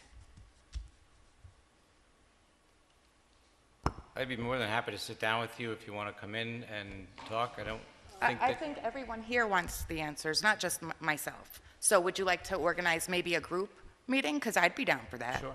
Absolutely. Then we'll be on the phone tomorrow. Mrs. Teresa will set it up for you. When will or emails, when will the team be allowed to ask questions and actually have those questions answered? So far, they have been talked at, but not to. Does their opinion matter at all? You told them that you'll find them a coach that they approve of. So far, all I see is still Coach Ward. He's still here backing them. Today was another meeting was held where 5 football players were called into a meeting with you, Mr. Brooks. I have no idea what that meeting was about, but I am curious, how were those 5 students chosen? What was their criteria? Because this is a team of 32, not 5. And unlike this current board, they actually work and play better together as a team. It's come to my attention that we not only have no head coach, but we also have no assistant coaches. What part of this decision do you feel has been successful? What part do you feel is in the best interest of this team? These boys should already be preparing for next season, and instead, they are worrying if there will even be a next season. What steps can we expect to see from you to help prepare them? Will you start showing up to run BFS? Do you know how? To build their confidence, to make sure that they know what they're up against, and to prepare them for the tough schedule that they are facing? Or are you willing to accept the blame when this all falls apart? And lastly, just for a second, I'm going to ask every single one of you to take a look back and remember when and why you decided to sit in each one of the seats that you're in. I'm certain that each and every one of you had the best of intentions. I don't doubt that. You wanted to be the change that you were so desperately seeking. Is this really the change that you had in mind, to break the hearts and spirits of a bunch of teenage boys? It is never too late to do the right thing.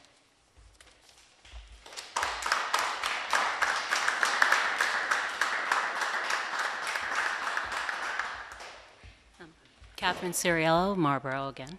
I had a whole statement prepared, and I just sat through a very long board meeting, a very important board meeting about safety and about relationships, and several times, you can come to me, you can come to me, you need to come to me. All these people, the relationship between a student and a teacher. Have you thought for just 1 second, seriously thought, about the relationship that these boys have with this coach? They have told you over the last month and a half how they feel about him and how important he is to them and how much they trust him. In a world that we live in today, we need trust between kids and adults. You have an adult here that they trust, that they love, that they respect. And you also have a bunch of administrators and a board of education at this point in time that 32 boys do not respect. They do not like you. I'm sorry, they don't. because you've taken something very dear and very important away from them. I know that the decision has been made. I'm not changing my mind.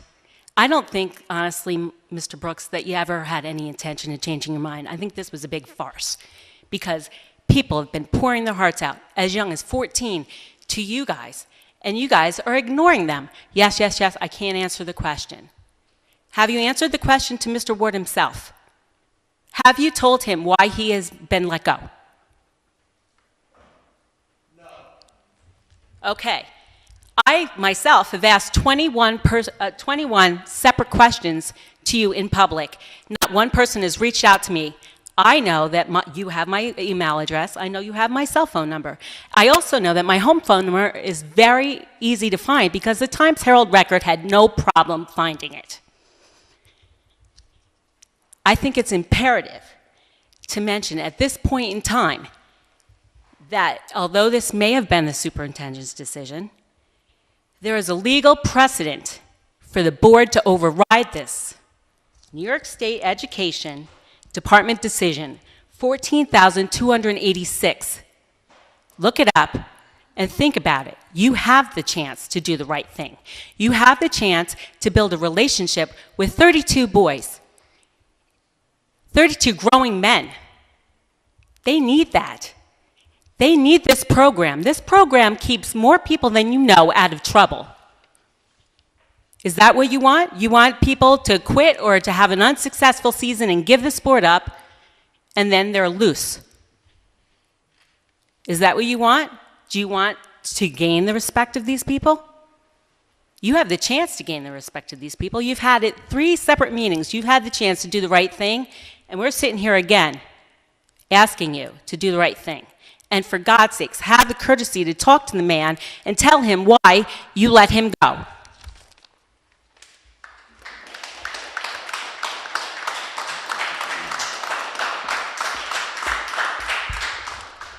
Tracy Tambori. I'd like to publicly thank Mr. Cantone and Mr. Malazzo for the last board meeting attempting to answer the questions. I'm concerned as well that I feel that questions are not being answered, and I'm also concerned that the board is not using their power that you have to actually appoint the coach that these students want to work with. We're always going to find people that are for and against. Everybody can find that. It's our job as parents, taxpayers, educators, superintendent, to look beyond what our personal beliefs are and say, what are we doing for what's best for these kids? Yeah, I understand that there's complaints.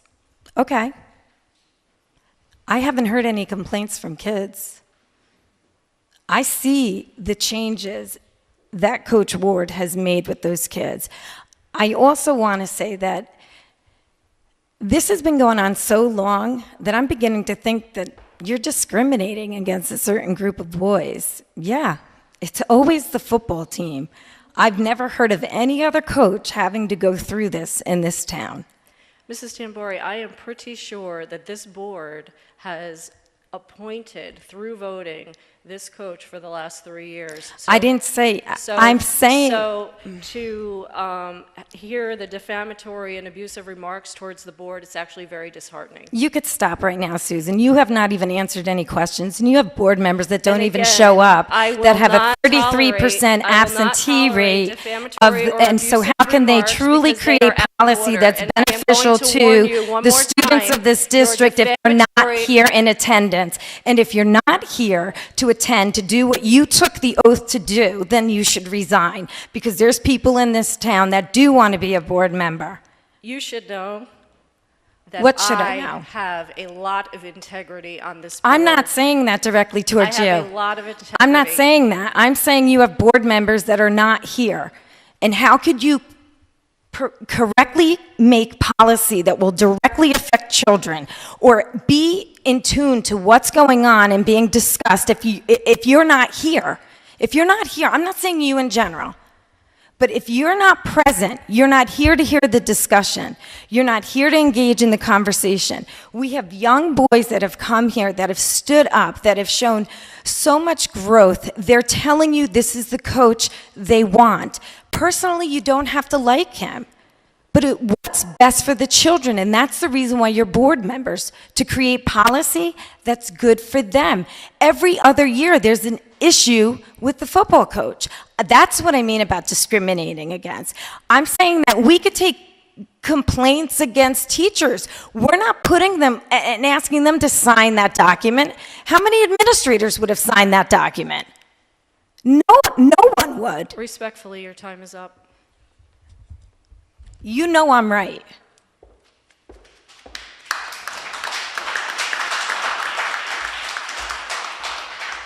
I just have one comment. My name is Kristen Jackson from Marlboro. There was, in this Sunday's New York Times, there was a piece, The Truth About Kids. If you haven't seen it, you really should read it. It talked about safety, but it also encompasses other areas. It says, kids want to be part of the conversation. Kids are more curious than many adults. Kids know that lies are bad. Kids are smarter than you think. They definitely are. And kids expect honesty. That's what they're asking. They're asking for honest communication. This relates to all aspects. Safety, that's so important to us. Academics, that's so important to us as parents. And athletics, because we're here speaking on behalf of our students. So please, give them that courtesy. Thank you.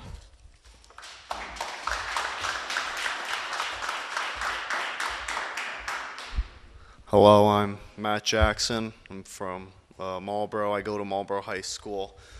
I'm slowly learning the questions I can and cannot get answers to at these board meetings. But one thing I want to ask is, we, the board, the public, we need to kind of get on the same page as to what the process is for a personnel recommendation and the approval of a personnel recommendation. Because I've talked to board members, school principals, and the superintendent, and everybody's got somewhat of a different answer. I'm hearing one side that's saying, oh, 100%, it's the superintendent's decision, the board cannot sway him one way or another, and then I have someone else telling me, well, the typical process is superintendent recommends, Board of Education approves, but that can be changed in extreme circumstances. So my question is, what is the actual process? What is the law that's written down? And is that communicated to all the board members and the administrators? Because we really need to be on the same page on this. Another thing is, Mrs. Tambori was talking about like what it is to be a board member. And I'm not going to get into like integrity and stuff. I'm just like reading body language of like what I see at the actual meetings. And I'm going to, Mr. Cantone, Mr. Malazzo, if you watch them, they're always attentively on the presentations, asking intelligent questions, which is what we want in the board members. This is why we put them on the board. I commend them for that. Some, I haven't really heard people say a word or ask a question this entire time. In school, teachers always tell us, get involved in classroom discussions. Ask questions if you have a problem. Don't be afraid to speak your mind. That should be reflected in the Board of Education too.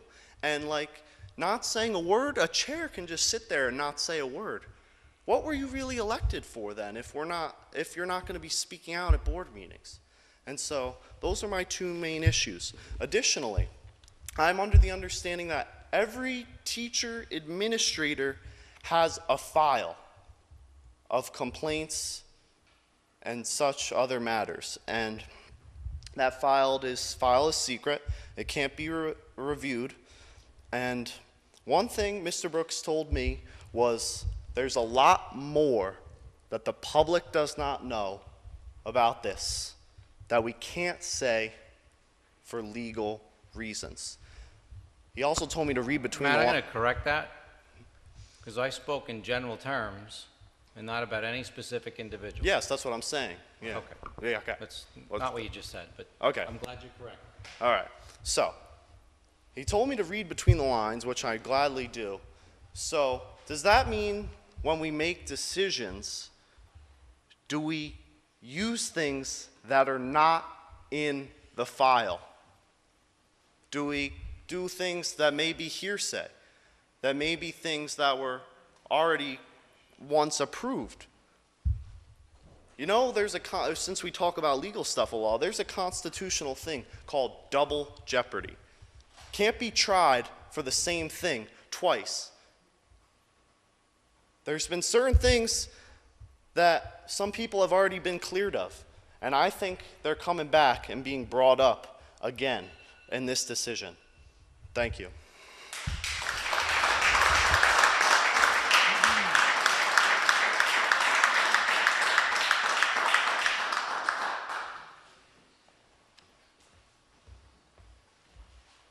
Monty Walker from Marlboro. I would just like to know how those 5 student athletes were selected to talk to you today, because I remember you saying you thought the whole team should be happy as a group. But how can that happen if you're only talking to the select 5 that were the better athletes in the newspaper and not the whole team? Monty, I will talk to you at any point. It's a starting point for me. The athletic director started the conversation with the whole team at her request. Principal wanted to meet along with the assistant principal with the group before I started meeting with athletes. I'll meet with any of you. Today started that process, Monty. I'd be more than happy to meet with you. They let us. They had all the student athletes come down and talk to all of us. I wanted to go to the meeting, and so did some others. And we were told we weren't allowed because you hand-selected the ones you wanted there. Well, I don't know who told you that, but Monty, I'll say it again. I'd be more than happy to meet with you. Okay. I will call and hopefully get an answer. Thank you.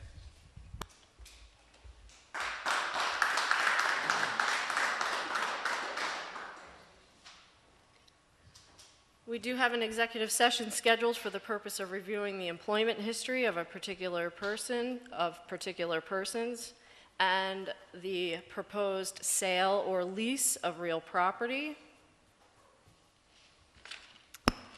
Resolved that the Board of Education, upon the recommendation of the Superintendent of Schools, enter into executive session.